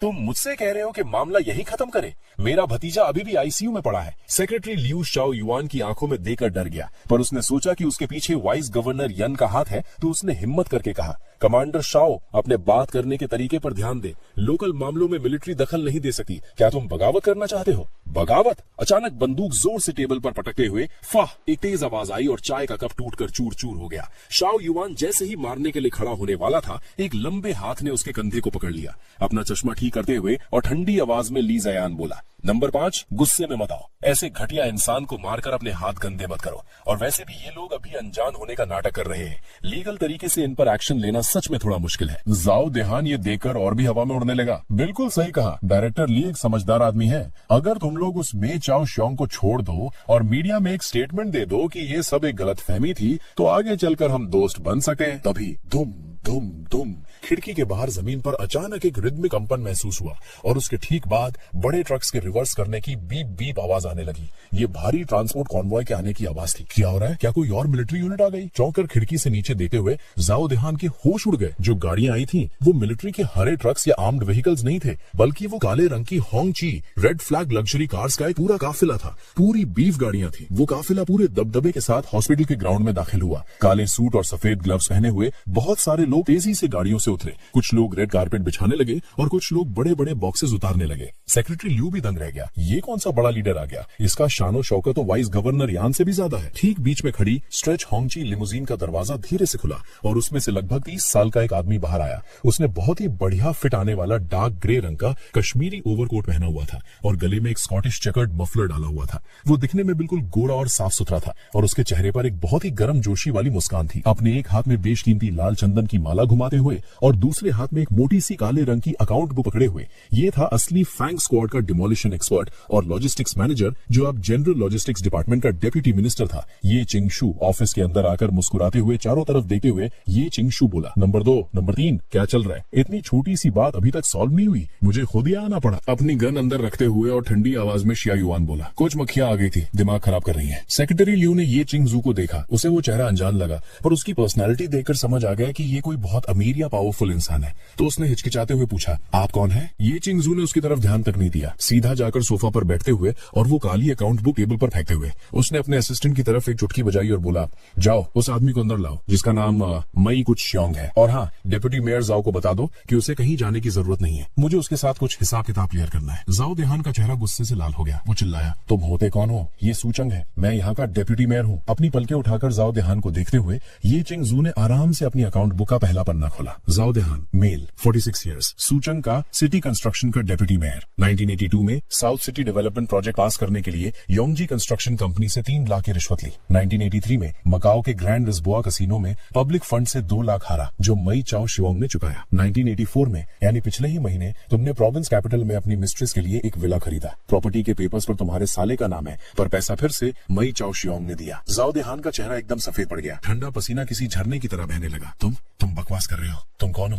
ये बदनामी है। ये चिंगजू हंसा। बदनामी? डेप्यूटी मेयर जाओ, इस एक हिसाब का मेरे पास ट्रांजैक्शन रिकॉर्ड, कैसीनो का सीसीटीवी फुटेज और तुम्हारी मिस्ट्रेस का स्टेटमेंट मौजूद है। बुक बंद करके थोड़ा आगे की तरफ झुकते हुए वो बोला, मेरा इंट्रो सुनो, मैं ये चिंगजू हूँ। पूरी मिलिट्री का पैसा मैं संभालता हूँ और इसके साथ सभी बड़े बैंक्स की स्पेशल ऑडिट पावर भी मेरे पास है। मेरी इस बुक में ऐसा कोई पैसा नहीं जो ढूंढा ना जा सके। बात बस इतनी है कि मैं किसकी तलाशी लेना चाहता हूँ। ये चिंगजू। पास खड़ा सेक्रेटरी ल्यू ये नाम सुनकर कांप उठा। उसके पैरों ने जवाब दे दिया और वो लगभग जमीन पर गिरने वाला था। एक प्रोविंशियल सेक्रेटरी होने के नाते उसे इस नाम की अहमियत बहुत अच्छी तरह पता थी। वो टॉप लेवल सरकारी बिजनेसमैन है, एक कुबेर यानी गॉड ऑफ वेल्थ, जिसके पास देश के स्ट्रेटेजिक रिसोर्सेज की चाबी है। यहाँ तक कि प्रोविंस के बजट डेफिसिट यानी घाटे को कवर करने के लिए भी उसकी परमिशन चाहिए होती है। वाइस गवर्नर यान भी जब उससे मिलते हैं तो बहुत इज्जत से मिनिस्टर यान बुलाते हैं। सेक्रेटरी ल्यू की आवाज कांप रही थी।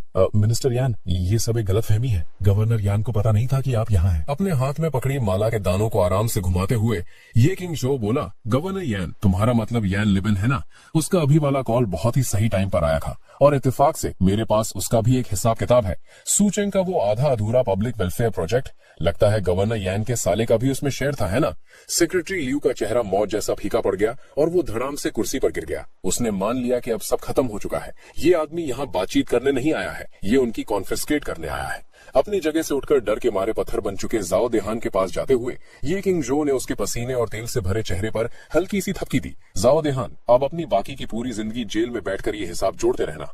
ये किंग जो ने हल्के से आवाज लगाई, कोई है? दरवाजे के बाहर से काले सूट पहने 2 सिक्योरिटी गार्ड्स अंदर आए, पूरी तरह बेहोश से हो चुके जाओ देहान को उठाते हुए। उन्होंने कहा, ले चलो, प्रोसिक्यूटर की ऑफिस भेज दो। इल्जाम क्या है? मिलिट्री सीक्रेट्स चुराने की कोशिश और नेशनल सिक्योरिटी को खतरे में डालना। जाओ देहान को निपटाने के बाद ये किंग जो ने सेक्रेटरी ल्यू की तरफ देखा। वापस जाकर यान लिबेन को बोल देना कि अपनी हद में रहे।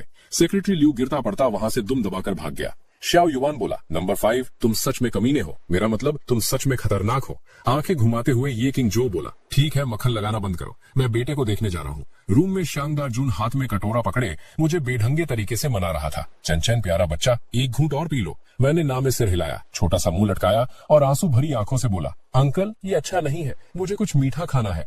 बेचारा होकर सिर हिलाते हुए शांगदा जुन बोला, डायरेक्टर ली ने कहा है कि तुम मीठा नहीं खा सके वरना तुम्हारा पेट खराब हो जाएगा। तभी कमरे का दरवाजा खुला और ये चिंगचो मुस्कुराता हुआ अंदर आया। किसने कहा मीठा नहीं खा सकते? उसके ठीक पीछे लंबी टोपी पहने दो शेफ्स थे जो एक सिल्वर फूड ट्रॉली पुश करते हुए अंदर आ रहे थे। पीछे आते हुए और चिढ़कर ली ज़यन बोला, नंबर 5, कुछ भी उल्टा सीधा मत करना, उसका डाइजेशन अभी बहुत कमजोर है। फिक्र मत करो मेरे महान डायरेक्टर, ट्रॉली पर रखे खाने का कवर हटाते हुए ये चिंगचो बोला। उसके अंदर एक बहुत सुंदर चाइना क्ले का बोल था जिसमें दूधिया सफेद रंग का एक थिक पेस्ट ऐसा कुछ था जिससे बहुत ही स्वादिष्ट खुशबू आ रही थी।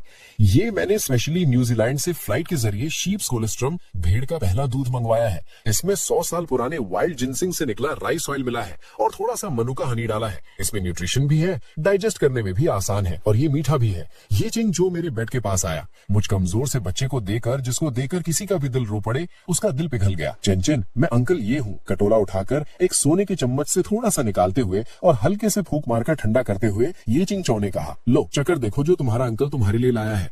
डरते डरते उसे देखते हुए मैंने अपना मुंह खोला और एक घूंट लिया। मीठा और इतना स्वादिष्ट जो मैंने अपनी पूरी जिंदगी में कभी नहीं खाया था। अच्छा लगा? ये चिंगचो ने उम्मीद भरी नजरों से पूछा। मैंने हाँ में सिर हिलाया। बहुत अच्छा है, जैसे जैसे मम्मी के हाथों का स्वाद। ये मम्मी के हाथों का स्वाद सुनकर ये चिंगचो की आंखें और भी नम हो गई। अगर अच्छा लगा तो अब हर रोज खाना। तुम्हारे अंकल ने वो पूरा शीप फार्म ही खरीद लिया है ताकि वो खास चंचन के लिए दूध दे सके। तभी कमरे के बाहर से एक हंगामा सुनाई दिया। छोड़ो मुझे, मैं मी चाओ शोंग हूँ, मुझे डेप्यूटी मेयर जाओ से मिलना है। दो गार्ड्स ने मी चाओ शोंग को किसी मरे हुए कुत्ते की तरह घसीटे हुए दरवाजे तक लाकर पटका। वो अभी भी छूटने की कोशिश कर रहा था और सुचेंग में अपने पॉलिटिशियंस दोस्तों का नाम लेकर इस सिचुएशन से बचना चाहता था। पर अंकल यी चेंगजू अपनी जगह से खड़े हुए। उनके चेहरे की वो मीठी मुस्कान एक झटके में गायब हो गई। वो वार्ड से बाहर निकले और ऊपर से मी चाओ शोंग को किसी कीड़े की तरह घूर कर देखा। अपनी जैकेट से वही काली अकाउंट बुक निकालते हुए उन्होंने एक खास पन्ना खोला, उसे फाड़ा और सीधा मी चाओ शोंग के चेहरे पर फेंककर ठंडी आवाज में बोले, जाओ देहान अभी लॉकअप में बैठकर अपनी गलतियों का कन्फेशन लिख रहा होगा। उसके पास अब तुम्हारे लिए टाइम नहीं है। अपनी महंगी घड़ी की तरफ देखते हुए अंकल यी की आवाज और खतरनाक हो गई। जहां तक तुम्हारी कंपनी की बात है, तुम्हारा डांस हॉल, तुम्हारी सारी प्रॉपर्टीज और एसेट्स ठीक 5 मिनट पहले बैंक ने फ्रीज कर दिए हैं क्योंकि तुम्हारे ऊपर बहुत बड़ा टैक्स इवेजन और मनी लॉन्ड्रिंग का इल्जाम साबित हो चुका है। और हाँ, वो 3 करोड़ का लोन जो तुमने उधार लिया था, उसके मालिक ने वो डेट यानी कर्जा अब मेरे नाम ट्रांसफर कर दिया है। मी चाओ शूंग की आंखें फटी की फटी रह गई। वो फर्श पर ऐसे तड़प रहा था जैसे किसी मछली का गला दबा दिया हो। बैंकरप्ट, इतना बड़ा कर्जा? नीचे बैठकर मी चाओ शूंग के डरे हुए चेहरे पर थपकी मारते हुए अंकल यी ने कहा, अब मैं तुम्हारा सबसे बड़ा मालिक हूँ। फिक्र मत करो, मैं तुम्हें मारूंगा नहीं, मैं तुम्हें जिंदा रखूंगा ताकि तुम देख सको कि कैसे सुचेंग का सबसे अमीर आदमी एक ऐसे भिखारी में बदल गया जिसको भीख मांगने का भी हक नहीं है। ये कहकर अंकल यी खड़े हो गए। घिन से अपने हाथ साफ करते हुए उन्होंने गार्ड्स को ऑर्डर दिया, ले जाओ इसको, हॉस्पिटल का फर्श गंदा मत करने दो इसको। मी चाओ शूंग को किसी कीचड़ की तरह घसीटते हुए जाते देख अंकल यी ने अपने कोट को ठीक किया। पीछे मुड़कर श्याओ अंकल और ली अंकल से बोले, हो गया, बाहर का काम निपट गया, अब आगे बारी है सबसे खतरनाक शख्स के आने की, है ना? सुबह के 10 बजे थे। मेजिया गांव में एक अजीब सी शांति छाई हुई थी। कुछ आवारा लोग धूप सेकते हुए अभी भी मेरे बारे में बातें बना रहे थे। कह रहे थे कि अच्छा हुआ कोई उस मनहूस अनाथ बच्चे को ले गया और उस शैतान मामा की किस्मत खराब थी जो मैं उसके गले पड़ गया था। पर तभी अचानक धुम धुम धुम जमीन के पत्थर हवा में उछलने लगे। ये किसी बहुत भारी मशीन के जमीन पर चलने की आवाज थी। एक आवारा आदमी ने हैरानी से अपना सिर उठाया और अगले ही पल उसकी आंखें फटी की फटी रह गईं। गांव के रास्ते पर 2 इन्फेंट्री फाइटिंग व्हीकल्स आ रहे थे। उनकी भारी कैनन्स आसमान की तरफ थीं। उनके पीछे स्पेशल फोर्सेस से भरे 10 मिलिट्री ट्रक्स थे और हवा में 3 आर्म्ड हेलीकॉप्टर्स वी फॉर्मेशन में नीचे उड़ते हुए आ रहे थे, जिनकी तेज हवा में गांव के घास के ढेर उड़ा दिए थे। बाप रे, आर्मी, पूरी आर्मी आ गई है। गांव वाले डर के मारे बुरी तरह घबरा गए और गिरते पड़ते गांव के अंदर भागने लगे। बूम! पहला आर्मर्ड व्हीकल बिल्कुल नहीं रुका। उसने सीधा मेजिया विलेज लिखे हुए लकड़ी के गेट को तोड़कर गिरा दिया। वो लोहे का जानवर गांव के सेंटर स्क्वायर में आकर रुका। गाड़ी का दरवाजा खुला। एक भारी मिलिट्री बूट ने जमीन पर जोर से कदम रखा और जमीन पर पड़ी बर्फ उछल गई। जो शख्स बाहर आया वो 6 फीट 4 इंच लंबा था और एक लोहे के टावल जैसा मजबूत था। उसने स्पेशल फोर्सेस का कैमोफ्लेज यूनिफॉर्म पहना हुआ था, जिसका टैक्टिकल वेस्ट उसके मसल्स की वजह से फटने को हो रहा था। आंखों पर ब्लैक सनग्लासेस थे और मुंह में एक बिना जली सिगार दबाई थी। ये थे मेरे तीसरे अंकल, फैंग स्क्वाड के ओरिजिनल असॉल्ट टीम मेंबर और अब स्पेशल फोर्सेस ब्रिगेड के कमांडर ले हू, थंडर गॉड। उनके ठीक पीछे जांग दाजुन लंगड़ाते हुए गाड़ी से कूदा, अपने ब्लैक सनग्लासेस उतारते हुए। ले अंकल की वो आंखें सबको दिखीं जो गुस्से से पूरी तरह लाल हो चुकी थीं। ऐसे लग रहा था जैसे कोई भूखा शेर किसी को कच्चा चबाने वाला हो। उन्होंने इस शांत दिखने वाले छोटे से गांव पर एक नजर डाली और दांत पीस कर ऑर्डर दिया, अरेस्ट देम, पकड़ लो सबको। उनका ऑर्डर मिलते ही सैकड़ों फुली आर्म्ड स्पेशल फोर्सेज भूखे शेरों की तरह गांव के हर एक कोने में घुस गए। जांग दाजुन का हाथ कस के पकड़ते हुए लई अंकल की भारी आवाज गूंजी, मेरे चैन चैन को किसने परेशान किया था?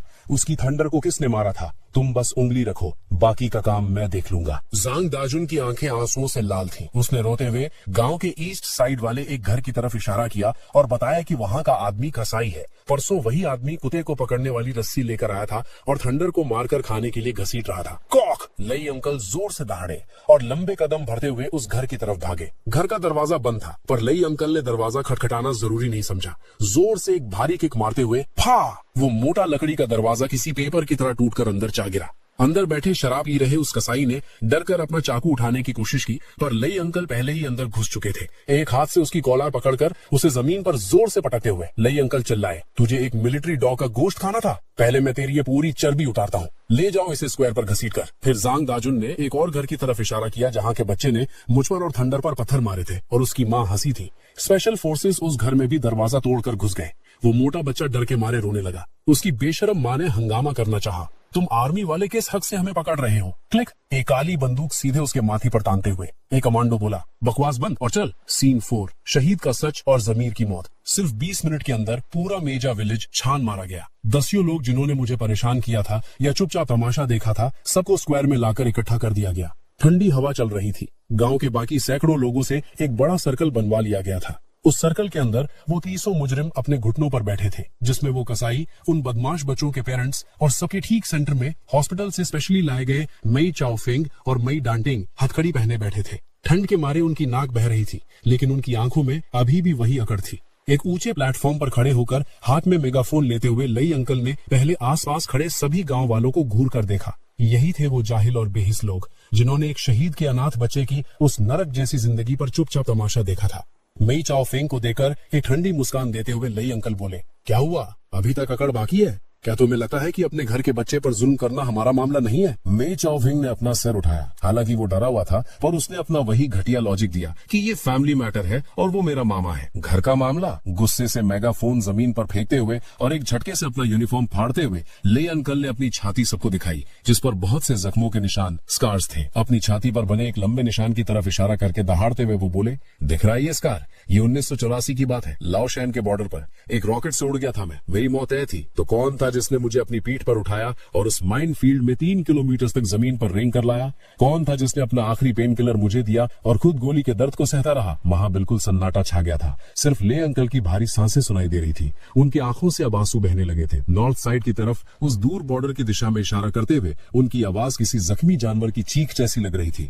वो ये थिंग था, वही जिसे तुम लोग मरा हुआ शैतान कह रहे हो। वो इस बच्चे का सगा बाप था। उसने अकेले बस एक गन से उस बॉर्डर पर होल्ड किया और एंड में दुश्मनों के साथ एक ग्रेनेड से खुद को उड़ा लिया। जब वो मरा, उसकी एक हड्डी भी ठीक से नहीं मिली। उसने बॉर्डर्स पर अपनी जान दी, लेकिन क्यों? इसलिए ताकि तुम लोग चैन से खेती कर सको और आराम से सो सको। गुस्से से मई चाओफेंग की तरफ उंगली करते हुए ले अंकल चिल्लाए, लेकिन तुमने उसके बच्चे के साथ क्या किया? उसे लकड़ी के गोदाम में रखा, सड़ा हुआ खाना खिलाया, जानवर की तरह पीटा। उसने तुम लोगों के लिए अपना सारा खून बहा दिया और तुमने उसके बच्चे का ही खून चूसा। अगर तुमने उसे बस थोड़ा सा गर्म खाना दिया होता तो आज लेहू यहाँ सबको सिर झुकाकर थैंक यू कहता, पर तुमने वो भी नहीं किया। बूम! अपने हाथ से एक भारी पत्थर पर जोर का मुक्का मारते हुए ले अंकल ने उस मजबूत ग्रेनेड के पत्थर को चिटका दिया। वहां उन गांव वालों में अचानक एक अजीब सी हलचल हुई। एक बूढ़ा आदमी रोते हुए आगे आया और ले अंकल के सामने अपने घुटनों पर झुक गया। ये हमने क्या पाप कर दिया? हीरो, ये हमें माफ कर दो, हम सब आपके गुनहगार हैं। वो बाकी बचे लोग जो चुप थे, उन्हें भी अपनी गलती का एहसास हो गया था। धड़ धड़ स्क्वायर में मौजूद सभी लोग अपने घुटनों पर आ गए थे।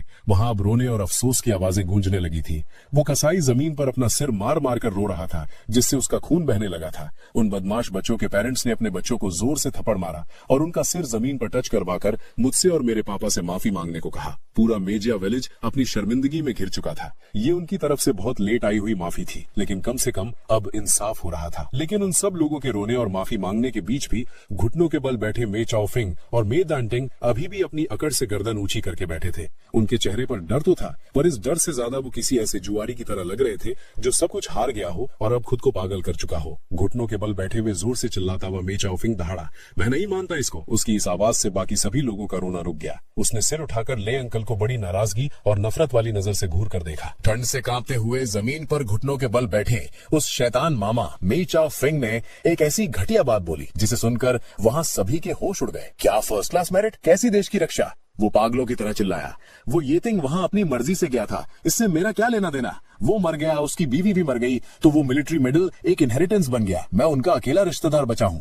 मैंने उसे बेचकर पैसे कमा लिए, तो क्या गलत किया? ये मेरा कानूनी हक है। मे चाओफिंग जैसे आखिरी तिनके का सहारा ले रहा था। उसकी आवाज और ऊंची हो गई। तुम लोग अब इतनी अकड़ दिखा रहे हो, पिछले 4 साल से कहां मर गए थे? अब यहाँ अच्छे बनने का नाटक कर रहे हो? मेरे पास लॉयर है। मेरे बड़े साले मे चाओशोंग पर अभी कोई जुर्म साबित नहीं हुआ है। ये बस एक आपस का मामला है, फैमिली डिस्प्यूट। तुम लोग मुझे डराना बंद करो। ज्यादा से ज्यादा कुछ साल की सजा होगी। जब मैं बाहर आऊंगा तो वापस उस अनाथ पिल्ले को ढूंढ कर निकालूंगा। पूरा गांव सुन्न रह गया था। किसी ने सपने में भी नहीं सोचा था कि कोई इंसान इस हद तक बेशरम और नीच हो सकता है। यहाँ तक कि जमीन पर बैठे गांव वाले भी हैरानी से उस औरत और आदमी को देखने लगे, जैसे किसी 2 अजीब मॉन्स्टर्स को देख रहे हो। ले अंकल यानी थंडर गॉड को इतना गुस्सा आया कि उनकी हंसी छूट गई। आहिस्ता आहिस्ता चलते हुए मे चाओफिंग के ठीक आगे आकर खड़े होते हुए उनकी शेर जैसी आंखों में से गुस्से की वो आग अचानक गायब हो गई। उसकी जगह एक ऐसी शांति थी जैसी मुर्दों को देखते वक्त होती है। अपना सिर हिलाते हुए, अपनी कमर से पिस्टल निकालकर कॉ करते हुए काली बंदूक की नली सीधा मे चाओफिंग के माथे पर लगा दी गई। जब तुझे मरने का इतना ही शौक है तो मैं तेरी ये ख्वाहिश पूरी कर देता हूँ। ले अंकल की उंगली ट्रिगर पर आ गई और वो आहिस्ता आहिस्ता दबाने लगे। मुझे मत मारो। मे चाओफिंग को आखिरकार डर लगने लगा और उसकी पैंट गीली हो गई, पर वो अभी भी अकड़ते हुए बोला, तुम एक बेकसूर को नहीं मार सके। इतने सारे लोग देख रहे हैं। घबराकर आगे भागते हुए और ले अंकल का हाथ पकड़ते हुए जैंग दाजन चिल्लाया, कमांडर ले, ऐसे घटिया इंसान के लिए खुद पर इल्जाम मत लो। कैप्टन ये ऊपर से सब देख रहा है। वो कभी नहीं चाहेगा कि तुम ऐसे आदमी को मारकर अपने हाथ गंदे करो। ले अंकल की बाजुओं की नसें फूल गई थी। उनका जिस्म डर और गुस्से से कांप रहा था। वो सच में इस जानवर को वही गोली मार देना चाहते थे, पर उन्हें पता था कि जैंग दाजुन ठीक कह रहा है। इसको ऐसे मारना बहुत आसान हो जाएगा और इससे फैंग स्क्वाड के लिए बिना वजह की पॉलिटिकल परेशानियां खड़ी हो जाएंगी। ले अंकल ने गहरी सांस ली और अपनी बंदूक पीछे कर ली। उन्होंने मे चाओफिंग को मौत से बचने के बाद वाली खुशी में झूमते देखा। उनके होठों पर अचानक एक ऐसी ठंडी मुस्कान आई जिसे देखकर रोंगटे खड़े हो जाए। तूने ठीक कहा, मैं तुझे नहीं मार सकता। मे चाओफिंग के चेहरे पर टपली मारते हुए और आवाज धीमी करते हुए ले अंकल बोले, तुझे पता है कि मेरे बाकी भाई क्यों नहीं आए, खास तौर पर नंबर 6। मे चाओफिंग चौंक गया, पर ले अंकल ने इस बात पर और कोई डिटेल नहीं दी। उन्होंने बस मतलब भरे अंदाज में कहा, उसका दिल बहुत छोटा है और वो बिल्कुल तेरी तरह अकड़ने वाला इंसान है।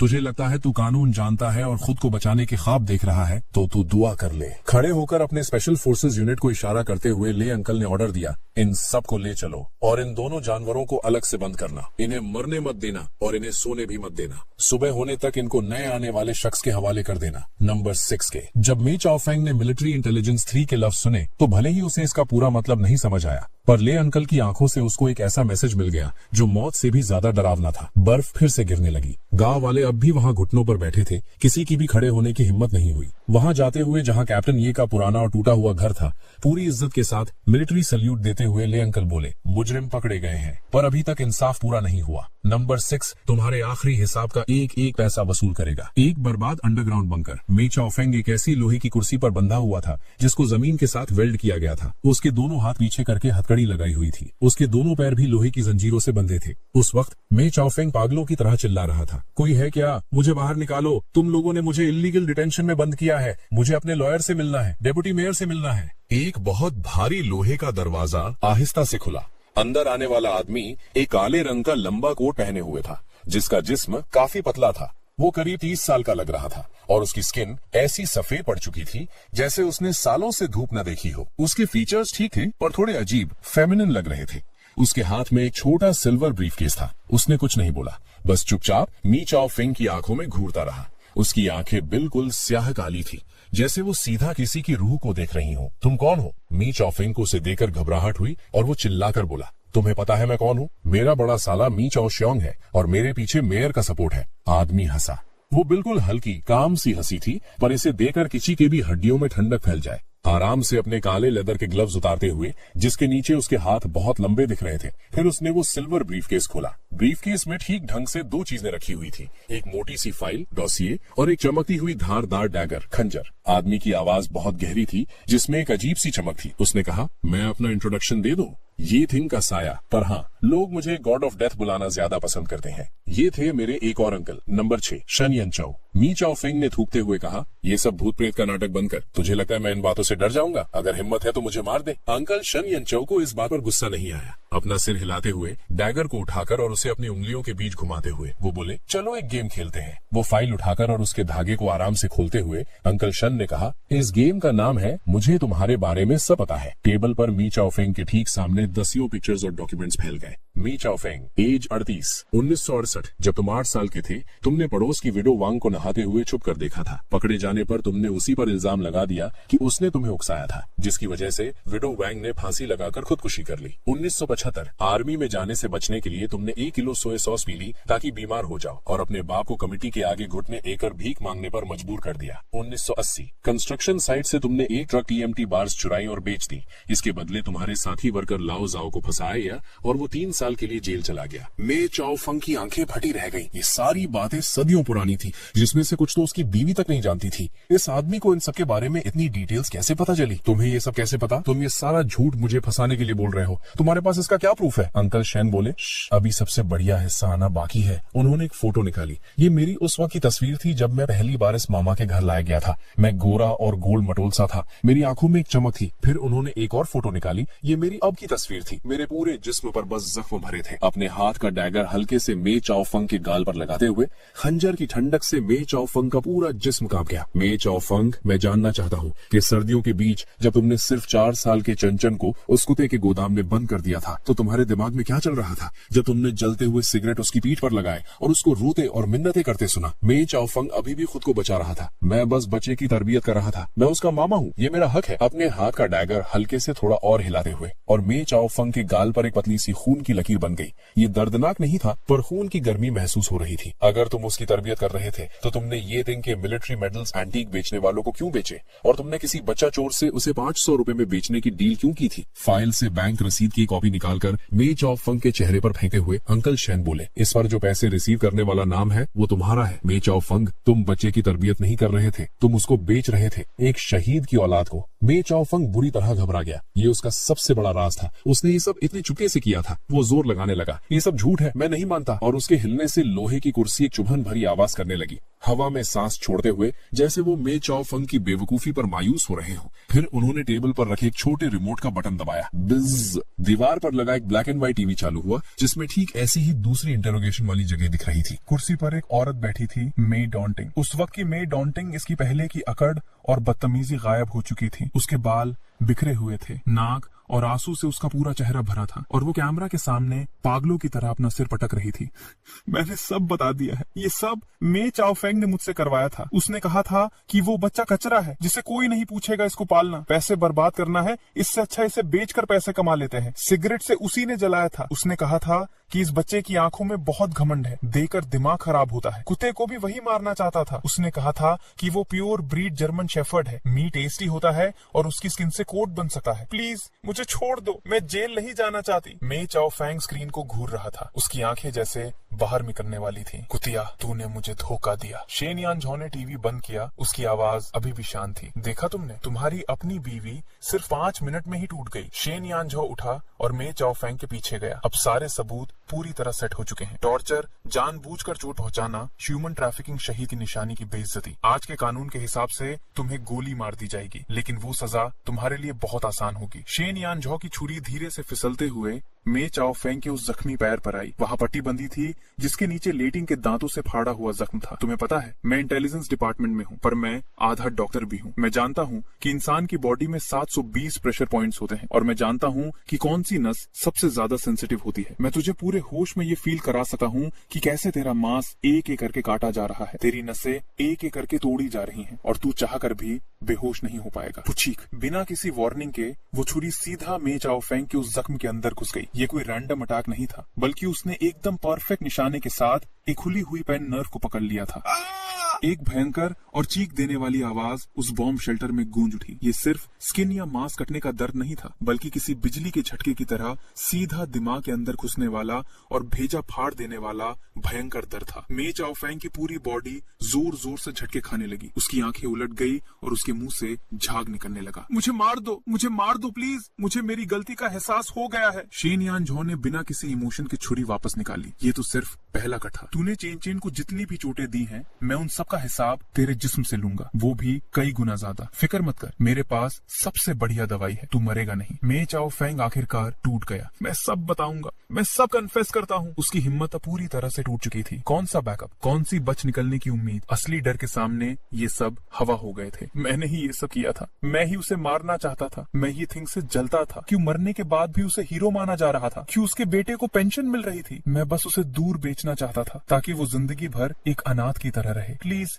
और मुझे टॉर्चर मत करो, मुझे एक झटके में मार दो। मे चाओ फेंग किसी मरे हुए कुत्ते की तरह रो रहा था। उसकी पैंट गीली हो गई थी और वहां से गंदी बदबू आने लगी थी। शेन यानझो ने इस कचरे जैसे इंसान को देखा। उसकी आंखों में घिन साफ दिख रही थी। उसने अपनी छुरी रखी और एक सफेद रुमाल निकालकर अपनी एक एक उंगली को ध्यान से साफ किया। उसने अंधेरे की तरफ देकर पूछा, सब रिकॉर्ड कर लिया ना? कोने के अंधेरे से एक एजेंट कैमरा पकड़े हुए बाहर आया। उसने हाँ में सिर हिलाया। सब कुछ बिल्कुल क्लियर रिकॉर्ड हो चुका है, ये सॉलिड प्रूफ है। शेन यानझो ने सिर हिलाया और मे चाओ फेंग की तरफ दोबारा देखे बिना अपने ट्रेंच कोट का कॉलर ठीक किया और पलटकर दरवाजे की तरफ चल दिया। मे चाओ फेंग ना उम्मीदी में चिल्लाया, रुको, तूने मुझे एक आसान मौत देने का वादा किया था। शेन यानझो ने अपने कदम रोके। उसकी पीठ मे चाओ फेंग की तरफ थी। मैंने कब वादा किया था? तुम्हारी बाकी की जिंदगी सबसे सिक्योर मिलिट्री जेल में कटेगी। वहाँ कोई लाइट नहीं होगी, कोई आवाज नहीं होगी। हर दिन सिर्फ आखिरी सांस तक पछतावा होगा। और हाँ, मैं किसी को कहूंगा तुम्हारा स्पेशल ख्याल रखने के लिए। याद रखना, जब तक मैं जिंदा हूँ तुम्हारा बुरा सपना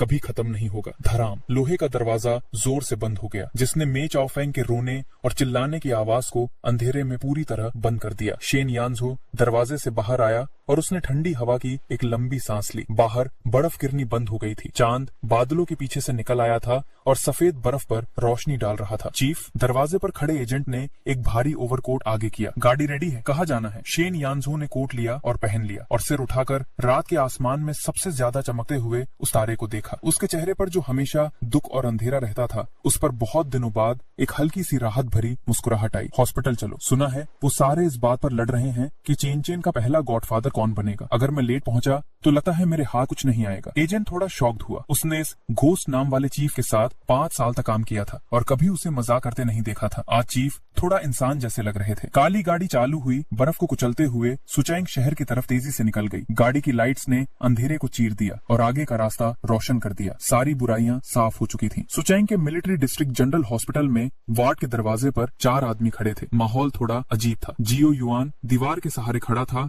और टेंशन में सिगरेट पी रहा था। ली जेआन अपने चश्मे को अल्कोहल वाइप से बार बार साफ कर रहा था। लेई हु टेंशन में इधर उधर चक्कर काट रहा था। ये किंगजो अपने हाथ में उसके बेहिसाब महंगे बीट्स को घुमा रहा था। उसके माथे पर सिलवटें थी। वो वेट कर रहे थे, अपने आखिरी भाई का वेट कर रहे थे। टिंग, लिफ्ट का दरवाजा खुला। एक आदमी जिसका चेहरा सफेद और थोड़ा औरतों जैसा था, काला ट्रेंच कोट पहने हुए बाहर आया। उसके चलने की कोई आवाज नहीं थी, सिर्फ उसके पैरों की उंगलियां जमीन को छू रही थी, जैसे कोई हवा में तैरता हुआ भूत हो। उसके हाथ में वही सिल्वर सूटकेस था जो अभी इंटेरोगेशन रूम से लाया गया था और उसपे अभी भी एक हल्की हल्की सी रोंगटे खड़े करने वाली खतरनाक औरा थी। 5वां divine general the ghost Shen Yanzhou आ गया। जियो युआन ने सिगरेट बुझाई और अपना सिर उठाया। ओल्ड सिक्स्थ, सब ठीक से निपटा दिया? शेन यानझो रुक गया। उसकी उन काली आंखों में कोई इमोशन नहीं था। उसने बस हल्के से सिर हिलाया। सब साफ है। मे चाओ फेंग की आधी बची हुई जिंदगी डर में गुजरेगी। वो रोज भगवान से जल्दी मरने की दुआ करेगा। लेहू हंसा। उसके सफेद दांत चमक उठे। तेरे जैसा कोई नहीं है भाई। तेरा हाथ काला है और तेरा दिल उससे भी काला है। शेन यानझो नहीं हंसा। उसकी नजर चारों भाइयों से होकर उस बंद वार्ड के दरवाजे पर आकर रुक गई। अभी जो इतना मौत का फरिश्ता बना हुआ था, अब वो थोड़ा घबराया हुआ लग रहा था। उसने इंस्टिंक्टिवली अपने कोट का कॉलर ठीक किया और अपने हाथ पॉकेट्स में डाल लिए, जैसे वो उन हाथों को छुपाना चाहता हो जिन पर अभी भी खून की बू थी। शेन यानझो की आवाज थोड़ी सूखी सी थी। बड़े भाई की बेटी अंदर है? हाँ। ये किंगजो ने सांस छोड़ी। उठ गई है। अभी थोड़ा दूध पिया है और अभी फोटो पकड़े कुछ सोच रही है। शेन यानजो हेजिटेट हुआ, उसने आधा कदम पीछे लिया और उसकी आवाज हल्की हो गई। मैं अंदर नहीं जाऊंगा, मेरा ऑरा बहुत भारी है और मैं दिखने में डरावना भी लगता हूँ, बच्चे को डरा दूंगा। वो इंटेलिजेंस और इंटेरोगेशन का काम करता था, वो अंधेरे में रहने का आदी था, वो लोगों को डराना जानता था, पर उसे नहीं पता था कि एक छोटे प्यारे बच्चे को कैसे फेस करें। क्या नौटंकी कर रहा है। लेईहू ने शेन यानजो की गर्दन पकड़ी और उसे जबरदस्ती दरवाजे के अंदर खींच लिया। तू उसका गॉडफादर है, बदसूरत बहू को भी एक दिन तो सास ससुर से मिलना ही पड़ता है, जल्दी आजा।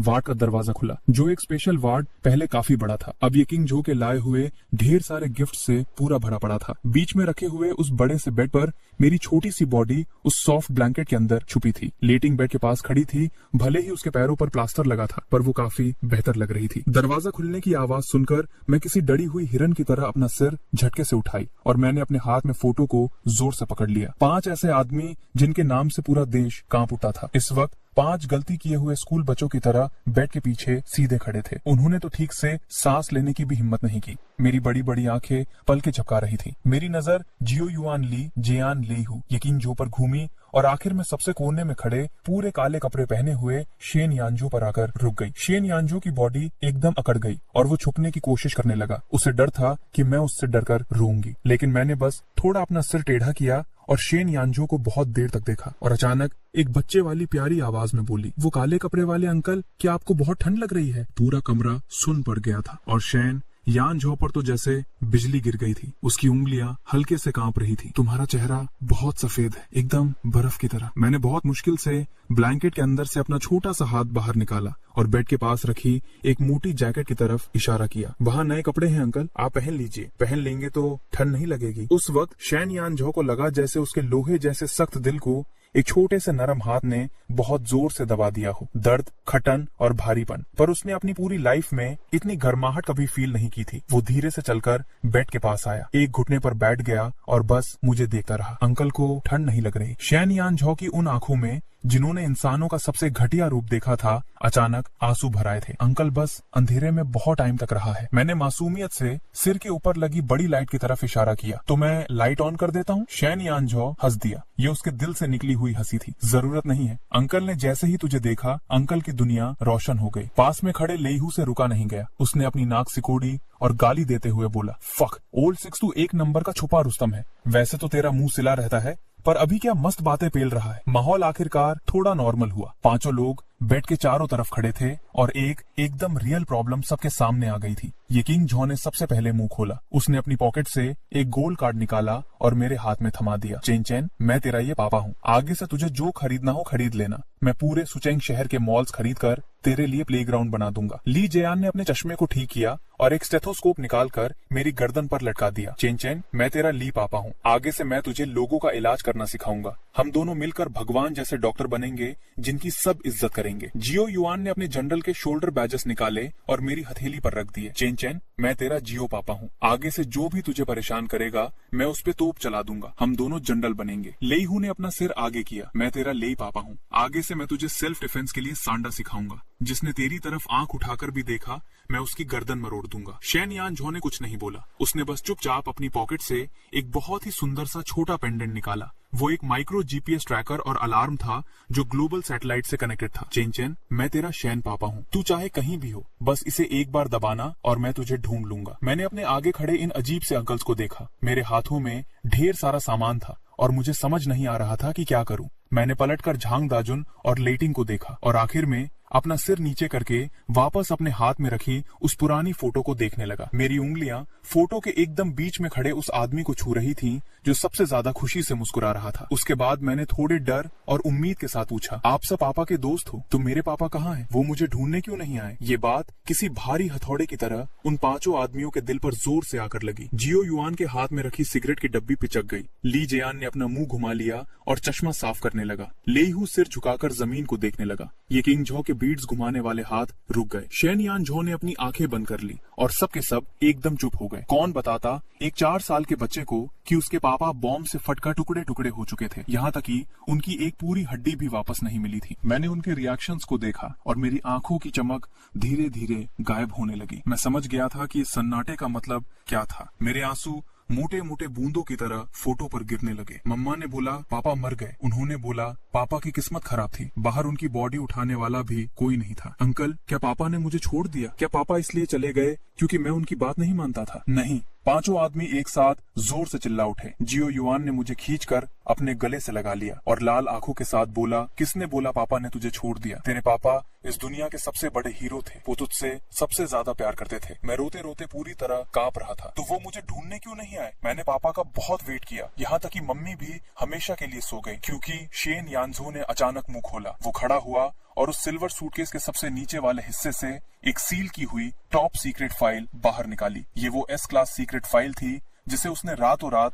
मिलिट्री इंटेलिजेंस एजेंसी से मंगवाया था, जिसका कोड नेम था ड्रैगन हेड। शेन यानजो ने उस फाइल को खोला नहीं, पर उसने कवर पर लगे उस लाल रंग के टॉप सीक्रेट स्टैम्प की तरफ इशारा किया और भारी आवाज में बोला, चेन चेन इसको देख, तेरे पापा तुझे ढूंढने इसलिए नहीं आए थे क्योंकि वो तेरी रक्षा करना चाहते थे, इसलिए उन्हें मजबूरी में खुद को छुपाना पड़ा। शेन यानजो ने अपने बाकी चारों भाइयों की तरफ देखा, एक लंबा सांस लिया और उस सच को बाहर निकाल दिया जो 4 साल से छुपा था और जिसे याद करके उनका दिल फट जाता था। उस साल बड़े भाई ये ने बॉर्डर पर एक मिशन में एक इंटरनेशनल ड्रग माफिया के बेस को तबाह कर दिया था। उस माफिया ने $10 लाख का इनाम रखा था, लॉन्ग या कैप्टन की पूरी फैमिली की जान के बदले। बड़े भाई ये अपनी फैमिली को इसमें नहीं घसीटना चाहते थे, इसलिए अपने उस आखिरी मौत वाले मिशन पर जाने से पहले उन्होंने खुद अपने हाथों से अपनी फैमिली का सारा रिकॉर्ड मिटा दिया था, घर से अपना सारा कनेक्शन काट दिया था, यहाँ तक कि हम भाइयों से भी ये बात छुपाई थी। शेन यानजो की आंखें लाल हो गईं। हमें हमेशा यही लगता था कि बड़े भाई ने शादी नहीं की थी और वो सिंगल थे, जब तक आज हमने तेरे हाथ में ये फोटो नहीं देखी। ऐसा नहीं था कि वो तुझे नहीं चाहते थे, उन्हें डर था कि वो कुत्ते लोग तुम तक पहुंच जाएंगे, इसलिए उन्होंने इस तरह से तेरे और तेरी मम्मी के आगे आखिरी दीवार खड़ी की थी। ये बात सुनकर लेईहू जैसा भारी भरकम आदमी अपना चेहरा ढककर जमीन पर बैठ गया और किसी बच्चे की तरह रोने लगा। बड़े भाई आप कितने बड़े पागल थे, आपने अपने भाइयों पर भरोसा क्यों नहीं किया? हम लोग भाभी और बच्चे को सेफ रख सकते थे ना। वार्ड के अंदर सब रो रहे थे। पावर और औकात के सबसे ऊपर बैठे ये 5 आदमी आखिरकार इस सच के आगे अपने अंदर की पूरी शक्ति छोड़ चुके थे। ये उनका पछतावा था, उनका दर्द था और उस आदमी के लिए उनकी बेहिसाब इज्जत थी। और 4 साल का मैं इन ड्रग्स माफिया और फाइल्स के बारे में कुछ नहीं समझता था, पर मुझे सिर्फ एक बात समझ आई थी कि पापा मुझसे प्यार करते थे और वो मेरी रक्षा करने के लिए ही मेरे सामने नहीं आए थे। मैंने अपनी नाक सिकोड़ी, सिर उठाया और खिड़की के बाहर उस काले आसमान को देखते हुए बोला, तो क्या पापा आसमान में जाकर भगवान बन गए हैं? मम्मी कहती थी पापा तारा बन गए हैं और आसमान से हमें देखते हैं। जियो युआन ने अपने आंसू पोंछे, मुझे गोद में उठाकर खिड़की के पास ले गया और आसमान में सबसे ज्यादा चमकने वाले नॉर्थ स्टार की तरफ इशारा करके एकदम प्यार से बोला, हाँ देख उस तारे को, वही तेरे पापा है, वो तुझे और हम सबको देख रहे हैं। उन्होंने अपने बेटे को हमारे हवाले किया है। जियो युआन पलटा और अपने पीछे खड़े चारों भाइयों को देखा। पांचों की नजरें मिली और बिना किसी शब्द के खून से लिखी हुई एक कसम उसी वक्त तय हो गई। जियो युआन ने मेरे छोटे हाथों को पकड़ा और एकदम सीरियस होकर कसम खाई, चेन चेन आज से हम 5 ही तेरे पापा हैं। इस पूरी दुनिया में जो भी तुझे चाहिए होगा हम वो तेरे कदमों में लाकर रख देंगे और इस जहान में जिसने भी तेरा एक बाल भी बांका किया हम उसे सीधा नर्क में भेज देंगे। मैंने इन 5 लाल आंखों वाले अंकल्स को देखा और मुझे फील हो रहा था कि वो भयंकर ठंड जो मुझे मार डालती वो पूरी तरह से खत्म हो चुकी थी। अब मेरे पास न सिर्फ अपना घर था बल्कि बहुत सारे पापा थे और लेटिंग भी थी। मैंने अपने दोनों छोटे हाथ आगे किए, जियो युआन की गर्दन को कस के पकड़ा और एक प्यारी सी बच्चे वाली आवाज में बोला, पापा। ये पापा आसमान में बैठे बड़े भाई ये के लिए भी था और मेरे आगे खड़े इन 5 लोगों के लिए भी। बेड के पास बैठी लेटिंग अपनी पूंछ हिला रही थी। ऐसा लग रहा था जैसे आखिरकार उसने अपना मिशन पूरा कर लिया हो और उसने ठीक उसी वक्त भौंकते हुए आवाज दी। उसके बाद मैं नींद में झूमते हुए जियो युआन की गोद में गहरी नींद सो गया और मेरे होठों पर एक मीठी सी स्माइल थी। 5 आदमी वहां से नहीं गए, वो दरवाजे के 5 रक्षक की तरह वार्ड में ही ध्यान रखने के लिए खड़े रहे। ये किंग जॉन ने हल्के से उस शांति को तोड़ा। सेकंड ब्रदर, अब आगे क्या करना है? सुचेंग वाले मैटर का जियो युआन की आंखें एकदम ठंडी पड़ गई। कल चेन को गांव वापस ले जाएंगे भाभी की अस्थियां लेने, कुछ हिसाब अभी बाकी है। भले ही मेई चाओ फैंग ने सब उगल दिया है पर उस गांव वालों ने अभी तक ठीक से घुटने नहीं टेके हैं। लेईहू ने अपनी मुट्ठी कसी जिससे उसकी हड्डियों से कटकट की आवाज आई। बिल्कुल ठीक कहा, बड़े भाई की आत्मा अभी भी वहाँ से सब देख रही है। कल हम लोग बड़े भाई के लिए एक भौकाली होम कमिंग पार्टी देंगे। उन अंधे कुत्तों को दिखाएंगे कि उन्होंने आखिर किस फैमिली के बच्चे पर हाथ उठाया था। अगले दिन सुबह ठीक 6 बजे आसमान में बस थोड़ी सी ही रोशनी हुई थी कि मिलिट्री डिस्ट्रिक्ट जनरल हॉस्पिटल के आसपास की तीनों मेन सड़कों को पूरी तरह ब्लॉक कर दिया गया था। हॉस्पिटल के ग्राउंड में सांस रोक देने वाला एक भयंकर कॉन्वॉय इकट्ठा हो रहा था। सबसे आगे 5 मॉडिफाइड बुलेट प्रूफ हॉन्की कार्स थीं, जिनके आगे छोटे लाल झंडे लगे थे। बीच में एक स्पेशल काले रंग की हर्स थी जो एकदम सीरियस और दुख भरी लग रही थी। उसके दोनों तरफ सफेद शोक संदेश लटक रहे थे और कॉन्वॉय के दोनों साइड और पीछे पूरे 20 ट्रूप कैरियर्स खड़े थे जो स्पेशल फोर्सेस कमांडो से भरे हुए थे और उनके साथ पोजीशन होल्ड करने के लिए व्हील्ड आर्मर्ड व्हीकल्स भी थे। आसमान में 5 मिलिट्री हेलीकॉप्टर्स चक्कर काट रहे थे और ऑर्डर का वेट कर रहे थे। उनके प्रोपेलर की आवाज पूरे शहर के आसमान में ऐसे गूंज रही थी जैसे वार के नगाड़े बज रहे हों। अटेंशन! एक जोरदार कमांड के साथ सैकड़ों सोल्जर्स ने एक साथ अपने पैर पटके और उनकी बियोनेट्स किसी जंगल की तरह चमकने लगी। इनपेशेंट बिल्डिंग के मेन गेट का ऑटोमेटिक दरवाजा धीरे धीरे खुला। जियो युआन मुझे अपनी गोद में उठाए बाहर आया। मैंने एक छोटा सा काला कश्मीरी ओवरकोट पहना हुआ था जो ये किंग जॉ ने खास तौर पर रातों रात बनवाया था। मेरी गोद में मैंने अपने पापा की आखिरी फोटो को जोर से पकड़ा हुआ था। लेहू एक व्हील चेयर पुश कर रहा था जिस पर लेटिंग बैठा था और उसने भी एक स्पेशल काली जैकेट पहनी हुई थी। उन 5 आदमियों ने एक जैसे काले ट्रेंच कोट्स पहने हुए थे। उनके चेहरे एकदम सीरियस थे और उनकी ऑरा एकदम किलर लग रही थी। जियो युआन ने अपना सिर नीचे किया। चेन, क्या तुम रेडी हो? आज हम लोग तेरी मम्मी को घर वापस ले जाने वाले हैं। मैंने अपने आगे इस भौकाली नजारे को देखा और अपने छोटे हाथों से जियो युआन की कॉलर को जोर से पकड़ते हुए ठीक से अपना सिर हिलाया। मम्मी को घर ले चलो, मम्मी को उस ठंडी ठंडी जगह से दूर ले चलो। ठीक है। जियो युआन ने अपना सिर उठाया। उसकी आंखें बिजली की तरह चमक रही थी और उसने मेई गांव की तरफ देखा। Let's go. Rumble. Convoy start हुआ और किसी लोहे के लंबे काले ड्रैगन की तरह बर्फ को कुचलते हुए आगे बढ़ा। एक अनगिनत भौकाल के साथ वो कॉन्वॉय उस छोटे पहाड़ी गांव की तरफ बढ़ा जो मेरे लिए किसी नर्क जैसा था। उसी वक्त मेई गांव में हेलीकॉप्टर्स की आवाज फिर से आसमान से आई। गांव के सरपंच ने कांपते हुए अपने दरवाजे को थोड़ा सा खोला और बाहर झांक कर देखा। बस एक झलक देखते ही उसके पैर काम करना बंद कर गए और वो धड़ाम से जमीन पर गिर गया। हे भगवान, वो मौत के फरिश्ते फिर से वापस आ गए। उसने देखा कि गांव की मिट्टी वाली एंट्री सड़क पर आर्मर्ड व्हीकल्स रास्ता बना रही थी और काली गाड़ियों का एक ऐसा काफिला था जिसका कोई एंड नहीं दिख रहा था। कैमोफ्लाज यूनिफॉर्म पहने और गन्स पकड़े हुए सोल्जर्स तेजी से गाड़ियों से कूदे। उन्होंने गांव की एंट्री से लेकर पीछे पहाड़ पर बनी कब्रगाह तक की पूरी सड़क को सील कर दिया। आर्मर्ड व्हीकल पर लगे लाउडस्पीकर से एक आवाज पूरे गांव में गूंज उठी। सब लोग ध्यान से सुनो।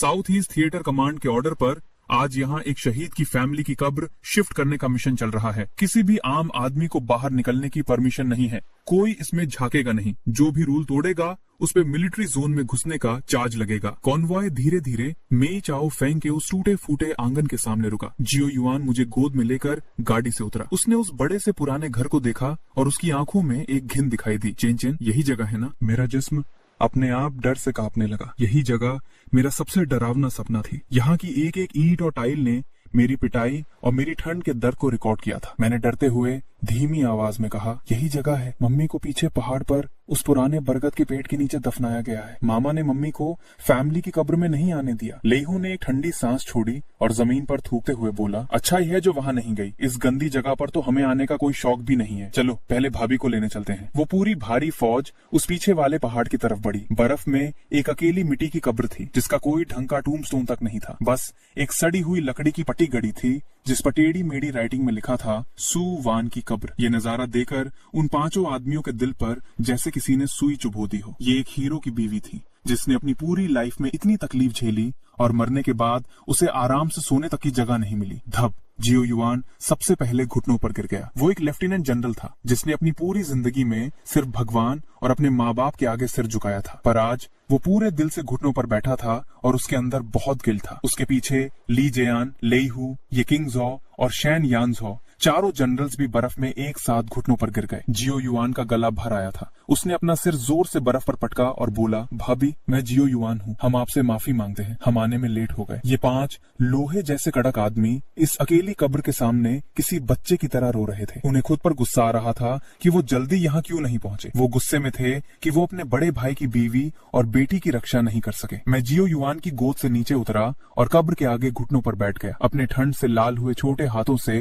टूम्बस्टोन से बर्फ हटाते हुए बोला, मम्मी पापा के दोस्त आए हैं, पापा भी आए हैं। वो चेन का बहुत ध्यान रखते हैं, आप टेंशन मत लेना। ये किंग जॉ ने अपने आंसू पोंछे, खड़ा हुआ और हाथ से इशारा किया। कुछ सेरेमोनियल सोल्जर्स आगे आए, बहुत ध्यान से कब्र खोदी और अस्थियों को एक गोल्डन नन्मू वुड के बॉक्स में रखा और उसके ऊपर एक नेशनल फ्लैग डाल दिया। ये किंग जॉ ने बहुत सॉफ्ट आवाज में कहा, भाभी चलो हमारे साथ, हम बीजिंग चलेंगे, वो बड़े भाई का घर है, हम शहीदों की कब्रगाह जाएंगे, वहाँ बड़े भाई आपके साथ रहेंगे। उसके बाद जियो युआन खड़ा हुआ। उसकी आंखों का दुख एक ही सेकंड में किसी किलर ऑरा में बदल गया। वो पलटा और पहाड़ के नीचे मेई चाओ फैंग के उस आंगन की तरफ देखा। चलो चलकर देखते हैं कि चेन चेन कहाँ रहता था। पीछे आंगन में ठंडी हवा उस टूटी फूटी लकड़ी के शेड को हिला रही थी। ये वही जगह थी जहाँ मैं और लेटिंग पिछले 1 साल से साथ रह रहे थे। चारों तरफ से हवा अंदर आती थी। छत आधी टूट चुकी थी। अंदर सड़ी हुई घास और कचरा भरा हुआ था। जमीन की कीचड़ में एक आधा खाया हुआ और सड़ा हुआ बन अभी भी जमा हुआ था। पावर के सबसे ऊपर बैठे इन 5 आदमियों की नजरें उस घास के ढेर पर गड़ी हुई थी। ली जियान अंदर गया। उसने झुककर घास में से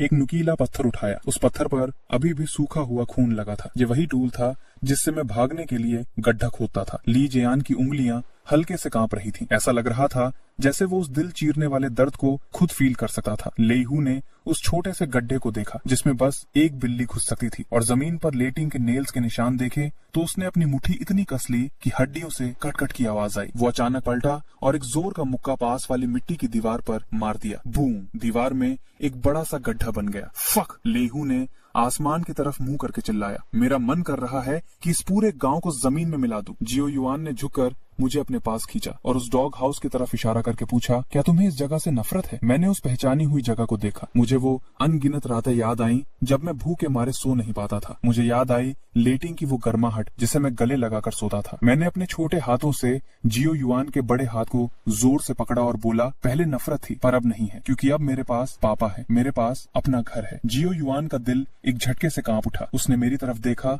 और उसका दिल खुशी और दुख से भर गया। फिर वो उठा, अपने कॉलर ठीक किए और उस टूटे फूटे डॉग हाउस की तरफ देखते हुए एकदम सीरियस हो गया। जियो युआन ने आवाज दी, अटेंशन सब लोग, स्विश! उसके पीछे चारों जनरल्स, उनके साथ झांग दाजुन और बाकी सारे स्पेशल फोर्सेस कमांडोज 1 सेकंड में सीधे खड़े हो गए और सल्यूट मारा। वो लोग उस लाइफ की इज्जत कर रहे थे जिसने इस नर्क जैसे टाइम में भी उम्मीद नहीं छोड़ी थी। वो उस वफादार कुत्ते की इज्जत कर रहे थे जिसने अपनी जान देकर अपने मालिक की रक्षा की थी, और वो उस दर्द भरे पर ना टूटने वाले टाइम की रिस्पेक्ट कर रहे थे। शेन यानजो आगे आया। उसके हाथ में अभी भी वही सिल्वर बॉक्स था, पर इस बार उसने सर्जरी वाला चाकू नहीं निकाला, बल्कि एक हाई कॉन्सेंट्रेशन मेडिकल अल्कोहल की बोतल निकाली और एक विंड प्रूफ लाइटर भी था। शेन यानजो की आवाज बहुत हल्की थी, पर उसमें किसी चीज को तबाह करने वाला फील था। ये जगह एग्जिस्ट नहीं करनी चाहिए। इसने बहुत ज्यादा बुराइयों को पाला है। इसे साफ करना बहुत जरूरी है। उसने अल्कोहल उस सड़ी हुई घास पर, उन टूटी लकड़ियों पर और उस सड़े हुए बन पर डाल दिया। फिर वो मेरे पास नीचे झुका, मेरा छोटा हाथ पकड़ा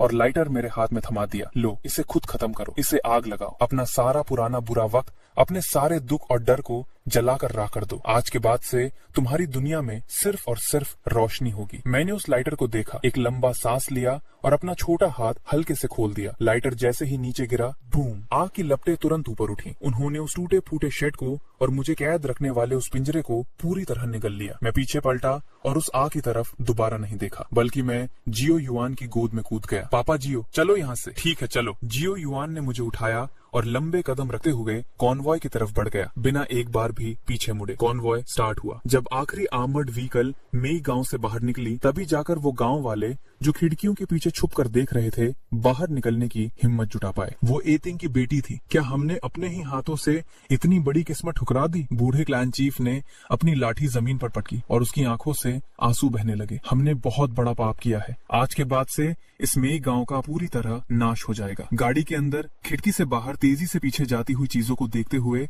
हम सुचेंग शहर से और दूर होते जा रहे थे। वो नर्क जैसा छोटा पहाड़ी गांव आखिरकार एक ऐसे काले डॉट में बदल गया जो अब दिख भी नहीं रहा था। जियो युआन ने मेरे सिर पर हाथ फेरा और आगे उस हाईवे की तरफ इशारा किया जो कैपिटल की एयरपोर्ट की तरफ जा रहा था। चेन चेन, देखो आगे, ये हमारे घर वापस जाने का रास्ता है। जब हम कैपिटल के कंपाउंड में पहुंचेंगे तो तुझे बहुत सारे अंकल आंटी मिलेंगे और ढेर सारे छोटे बच्चे मिलेंगे। वहाँ तू एकदम आराम और शांति से रह सकती है। मैंने अपनी गोद में रखे उस एशेस बॉक्स को कस के पकड़ा, अपना चेहरा उस पर टिकाया और धीमी आवाज में कहा, मम्मी, क्या आपको सुनाई दे रहा है? हम अपने नए घर जा रहे हैं। वहाँ बहुत सारे पापा मेरे साथ रहेंगे। इस बार कोई भी हमें अलग नहीं कर पाएगा। सुबह के 10 बजे खाली हेलीपैड पर धूप चमक रही थी। एक silver grey IL-76 military transport plane वहाँ पहले से ही वेट कर रहा था। उस बड़े ट्रांसपोर्ट प्लेन के पास वो 5 एस्कॉर्ट करने वाले आर्म्ड हेलीकॉप्टर्स भी खड़े थे, जिनके रूटर अभी भी धीरे धीरे घूम रहे थे। हमारा कॉन्वॉय सीधा उस हेलीपैड पर आकर रुका। गाड़ी का दरवाजा खुला। 5 भयंकर ऑरा वाले आदमी गाड़ी से नीचे उतरे। जियो युआन ने मुझे गोद में उठाया हुआ था और ये किंग जॉ के हाथ में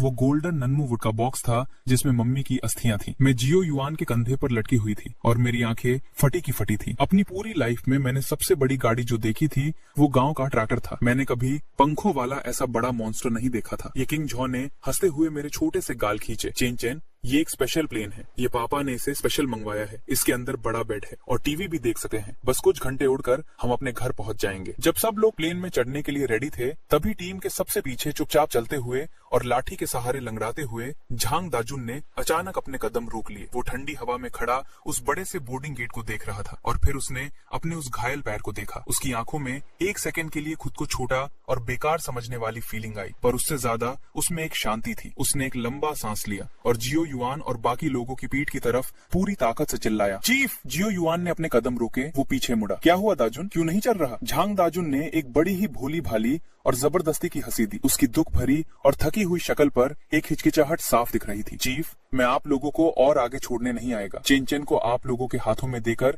मैं आराम से जा सकता हूँ। मैं तो बस एक लंगड़ा रिटायर्ड सोल्जर हूँ। घर पर अभी भी खेत में काम बचा है और बूढ़े पापा घर पर वेट कर रहे हैं। आप लोग कैपिटल जा रहे हैं, वो इतनी बड़ी जगह है, मैं वहाँ नहीं जाऊंगा। मुझे डर है कि मेरी वजह से चेन चेन की बेइज्जती ना हो जाए। फिर उसने हमारी तरफ देखकर हाथ हिलाया। उसकी आंखें थोड़ी लाल थी। चेन चेन, आगे से अपने इन नए पापाओं के साथ अच्छे से रहना। शकरकंदी खाने का मन हो तो उस अंकल को चिट्ठियां लिखना, अंकल तुझे भेजेगा। ये बोलकर झांग दाजुन पलटा। अपने उस लंगड़े पैर को घसीटते हुए वापस मुड़कर जाने लगा। उसकी पीठ एकदम अकेली और उदास लग रही थी, बिल्कुल उन अनगिनत सोल्जर्स की तरह जिन्होंने बैटलफील्ड पर अपना खून बहाया, पर रिटायर होने के बाद इस आम सी दुनिया की धूल में गायब हो गए। उसे कोई इनाम नहीं चाहिए था। उसे लगा कि अपने शहीद लीडर के बच्चे को यहाँ तक पहुँचाकर उसकी ड्यूटी खत्म हो गई है। आगे का रास्ता बड़े लोगों का है। वो एक मिट्टी की स्मेल वाला किसान है जिसे उस दुनिया की भीड़ में नहीं घुसना चाहिए। रुक जा! जमीन पर बिजली गिरने जैसी एक जोर की आवाज आई, जिससे झांग दाजुन का पूरा शरीर झटके से अकड़ गया। ये बोलने वाला जियो युआन नहीं था, बल्कि सबसे गुस्से वाला लेईहू था। लेईहू 2-3 लंबे कदम लेकर उसके पास पहुंचा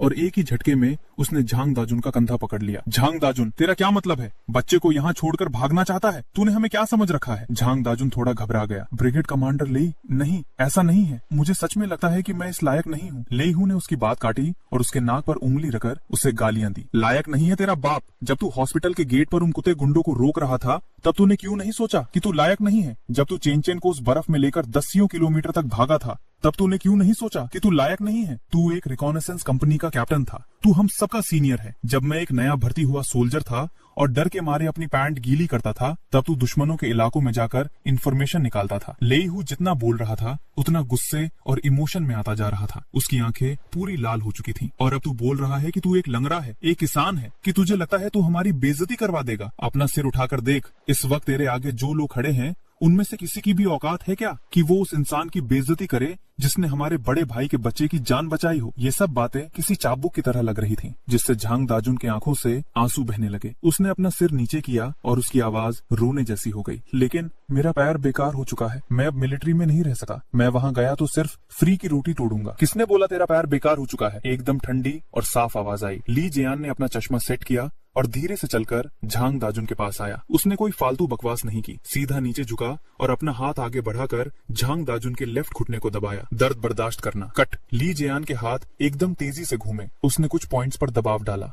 झांग दाजुन दर्द के मारे एक ठंडी सांस खींच गया। ली जियान उठा, अपनी पॉकेट से एक रुमाल निकाला और अपने हाथ साफ किए। उसकी आवाज एकदम शांत थी, पर उसमें 100% कॉन्फिडेंस था। मेनिस्कस का पूरी तरह डैमेज होना, पुराने लिगामेंट्स का टूटा होना और रूमेटिज्म। किसी और जगह इसे परमानेंट डिसेबिलिटी कहते हैं, पर मेरे ली जियान के हाथों में ये एक ऐसा डैमेज है जिसे रिपेयर किया जा सकता है। झांग दाजुन ने झटके से अपना सिर उठाया। वो इस मिरेकल डॉक्टर को एकदम शॉक्ड होकर देख रहा था। डायरेक्टर ली, क्या आप कह रहे हैं कि? ली जियान आराम से बोला, कैपिटल पहुंचते ही मैं खुद तुम्हारा ऑपरेशन करूंगा। एक आर्टिफिशियल जॉइंट लगाऊंगा और साथ में अपनी एक्यूपंक्चर थेरेपी और रिहैबिलिटेशन करूंगा। 3 महीने बाद तुम चल चलने लगोगे। 6 महीने बाद तुम 5 किलोमीटर आराम से दौड़ पाओगे। झांग दाजुन के हाथ इतने कांप रहे थे कि उसकी लाठी उसके हाथों से गिरने वाली थी। एक नॉर्मल इंसान की तरह वापस चल पाना, इस सपने के बारे में सोचने तक की उसकी हिम्मत नहीं होती थी। ठीक उसी वक्त जियो युआन चलकर झांग दाजुन के सामने आया। उसने उसके उस ढीले ढाले पुराने मिलिट्री यूनिफॉर्म को ठीक किया। कैप्टन, जियो युआन की आवाज भारी और कड़क थी। स्पेशल फोर्सेस ब्रिगेड में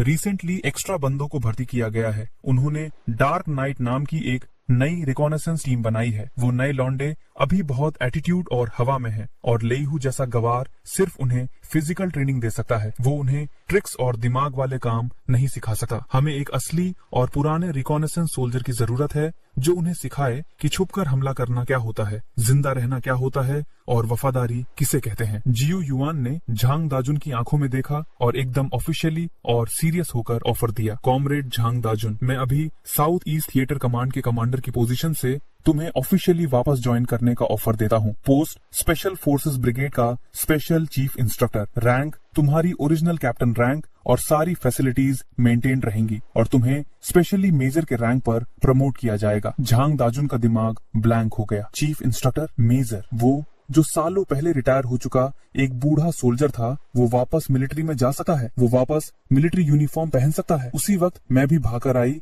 और झांग दाजुन की टांगों से लिपट गई, रोते हुए चिल्लाने लगी, अंकल झांग मत जाओ, चेन चेन को अंकल चाहिए। अगर अंकल चले गए तो चेन चेन को प्रोटेक्ट कौन करेगा? वाह! अपनी टांगों से चिपकी हुई चेन चेन को रोते हुए देकर और अपने आगे खड़े इन 5 सच्चे और इमोशनल जनरल्स को देकर झांग दाजुन का वो मिलिट्री वाला दिल जो कब का ठंडा पड़ चुका था, उस एक पल में फिर से आग की तरह जल उठा। अगर वो वापस जा सकता है, अगर वो अभी भी देश के लिए कुछ कर सकता है, आर्मी के लिए, कैप्टन ये की बेटी के लिए कुछ कर सकता है। झांग दाजुन ने झटके से अपनी लाठी नीचे फेंक दी। खेती की ऐसी तैसी। उसने अपने पैर का दर्द सहा, अपने दोनों पैर एक साथ जोड़े। टक, उसने अपना राइट हैंड उठाया, जियो युआन की तरफ, लेईहू की तरफ और सबकी तरफ देखते हुए अपनी लाइफ का सबसे कड़क और परफेक्ट मिलिट्री सल्यूट मारा। आंसू उसके झुर्रियों वाले चेहरे से लगातार बह रहे थे, पर उसके मुंह से निकला एक एक शब्द किसी आयरन प्लेट पर जोर से पटकने जैसा था। अगर वार हुई तो इनवाइट करने पर वापस आना ही होगा। South west military region reconnaissance company का ओरिजिनल कैप्टन झांग दाजुन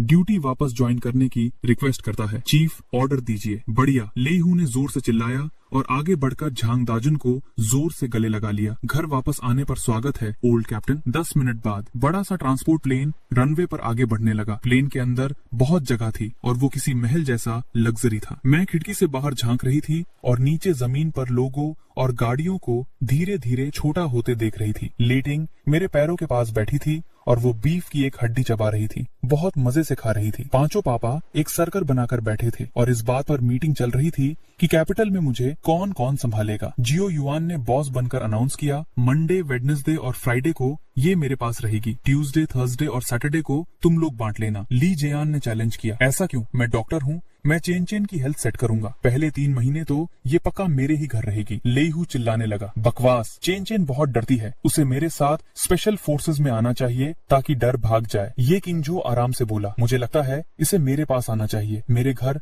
बहुत बढ़िया शेफ है और एक बड़ा प्लेग्राउंड भी है। शेन यानजो अंधेरे में बैठा था और उसकी डरावनी आवाज आई, मेरा घर सबसे सेफ है। जब मैंने देखा कि आसमान हिला देने वाले ये सबसे बड़े लोग मेरे लिए आपस में कुत्तों की तरह लड़ रहे हैं, तो मैंने झांग दाजुन के हाथ को पकड़ा और खुशी से करके हंस पड़ी। रात के 8 बजे कैपिटल वेस्ट सबर्ब्स का मिलिट्री एयरपोर्ट इस वक्त पूरी तरह से सील हो चुका था। सर्च लाइट्स ने हेलीपैड को दिन की तरह रोशन कर दिया था, पर अजीब बात ये थी कि यहाँ लाइन में खड़े कोई सोल्जर्स नहीं थे और ना ही कोई मिलिट्री बैंड था। उसकी जगह हेलीपैड के बाहर ऐसी लग्जरी गाड़ियों की लाइन लगी थी जिसे देखकर किसी का भी दिमाग खराब हो जाए। 5 5-स्टार डिवाइन जनरल्स सुचेंग शहर में एक साथ जमा हुए थे और एक अनजान अनाथ बच्चे को वापस ला रहे हैं। ये न्यूज भले ही इसकी डिटेल्स छुपाई गई थी, पर इसकी हवा पहले ही बड़े बड़े खानदानों में फैल चुकी थी। अलग अलग फैमिलीज के भेजे हुए जासूस एयरपोर्ट के बाहर अपनी गाड़ियों में छुपे थे और दूरबीन पकड़े इस भयंकर न्यूज की झलक पाने के लिए तड़प रहे थे। जब वो बड़ा सा ट्रांसपोर्ट प्लेन धीरे धीरे लैंड हुआ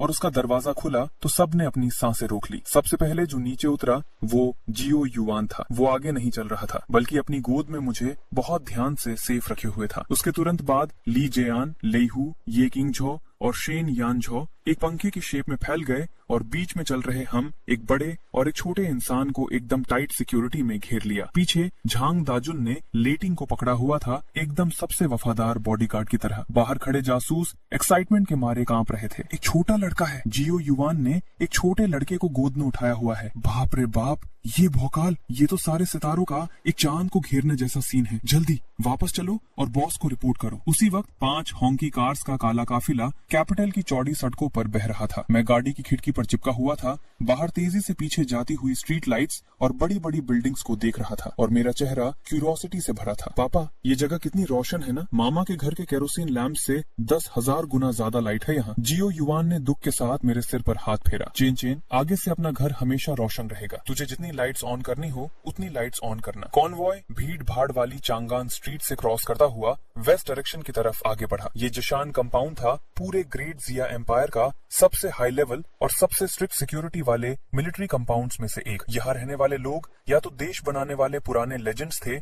या फिर अभी एक्टिव हाई रैंकिंग जनरल्स थे। कंपाउंड के गेट पर खड़े गार्ड्स ने जब उन स्पेशल आर्मी 000001 और उसके आगे के नंबर वाली गाड़ियों की लाइन को देखा तो डर के मारे सल्यूट करते हुए उनके हाथ ही जम गए। बैरियर ऊपर होने के बाद कॉन्वॉय धीरे धीरे अंदर घुसा। यहाँ बहुत शांति थी, शहर का कोई शोर नहीं था, बस लाइन से बनी हुई लाल ईंटों की छोटे घर थे, बड़े बड़े बुतौम के पेड़ थे और कभी कभी गुजरने वाली पेट्रोलिंग टीम्स थी। कॉन्वॉय आखिर में बिल्डिंग नंबर 1 के सामने आकर रुका। ये एक अकेली बनी हुई 3 फ्लोर की लाल ईंटों वाली बिल्डिंग थी जिसके साथ एक बहुत बड़ा आंगन था। ये जगह गवर्नमेंट ने स्पेशली जियो युआन को दी थी, पर वो हमेशा वॉर जोन में रहता था तो ये घर हमेशा खाली पड़ा रहता था। पर आज यहाँ पूरी रोशनी और जश्न था। आ गए। जियो युआन ने गाड़ी का दरवाजा खोला और मुझे गोद में उठाकर नीचे लाया। मैं आंगन में खड़ा था और अपने सामने इस कैसल जैसे बड़े घर को देख रहा था। मेरी आंखें फटी की फटी रह गई। क्या ये मेरा घर है? ली जयान चलकर पास आया, उसने मेरा एक छोटा सा हाथ पकड़ा और बोला, हाँ यही अपना घर है, आगे से हम यही रहेंगे, चलो अंदर चलकर देखते हैं। जब ये सारे बड़े लोग मुझे घेर कर अंदर ले जाने ही वाले थे, अचानक तब एक रबर बॉल घूमती हुई मेरे पैरों के पास आई। मैंने अपने कदम रोके और जिस तरफ से बॉल आई थी वहां देखा। मैंने देखा कि पड़ोस वाले आंगन की छोटी दीवार पर एक लड़की बैठी थी, लगभग 5-6 साल की होगी। उसने एकदम मस्त सी छोटे साइज की एयर फोर्स फ्लाइट जैकेट पहनी हुई थी। उसकी गर्दन पर एक दूरबीन लटक रही थी। वो दिखने में एकदम गुड़िया जैसी थी, पर उसके चेहरे पर एकदम एटीट्यूड और घमंड था। वो जियांग रुओक्सुए थी। उसके दादाजी देश के एक पुराने लेजेंड थे और उसके पापा एयर फोर्स के टॉप बॉस थे। इस पूरे कंपाउंड में वो एक नंबर की शैतान और कलेशी बची थी जिससे कोई रोक नहीं सकता था। ओए, जियांग रुओक्सुए ने सीटी मारी। उसकी आवाज में कैपिटल की अमीर शहजादी होने का पूरा एटीट्यूड था। उसने मुझसे कहा, तू किस भाई का बच्चा है, जा मेरी बॉल उठा कर ला। एकदम मौत जैसा सन्नाटा छा गया। उन 5 आदमियों के चेहरे एक सेकंड में गुस्से से काले पड़ गए। लेईहू सबसे पहले फट पड़ा। उसने अपनी स्लीव्स ऊपर की और उसे पीटने के लिए आगे बढ़ा। किस घर की बदतमीज पिल्ली है तू? तेरी औकात कैसे हुई मेरे बेटे से ऐसे बात करने की? यकीन कर, मैं तेरा पिछवाड़ा लाल कर दूंगा। जियांग रुओक्सुए डर के मारे उछल गई। वो भले ही शैतान थी पर उसे इंसानों की पहचान थी। उसके आगे खड़े इन आदमियों का भौकाल बहुत ही डरावना था, खास करके वो आदमी जो उसे मारने आने वाला था। वो किसी भालू की तरह लग रहा था, पर वो जियांग फैमिली की शहजादी थी। उसकी इज्जत का सवाल था। उसने अपनी गर्दन अकड़ कर रखी। मैं जियांग फैमिली से हूँ, मेरे दादाजी जियांग वेइगुओ हैं। तुम्हारी हिम्मत कैसे हुई मुझे मारने की? जियो युआन ने एक ठंडी हंसी हंसी।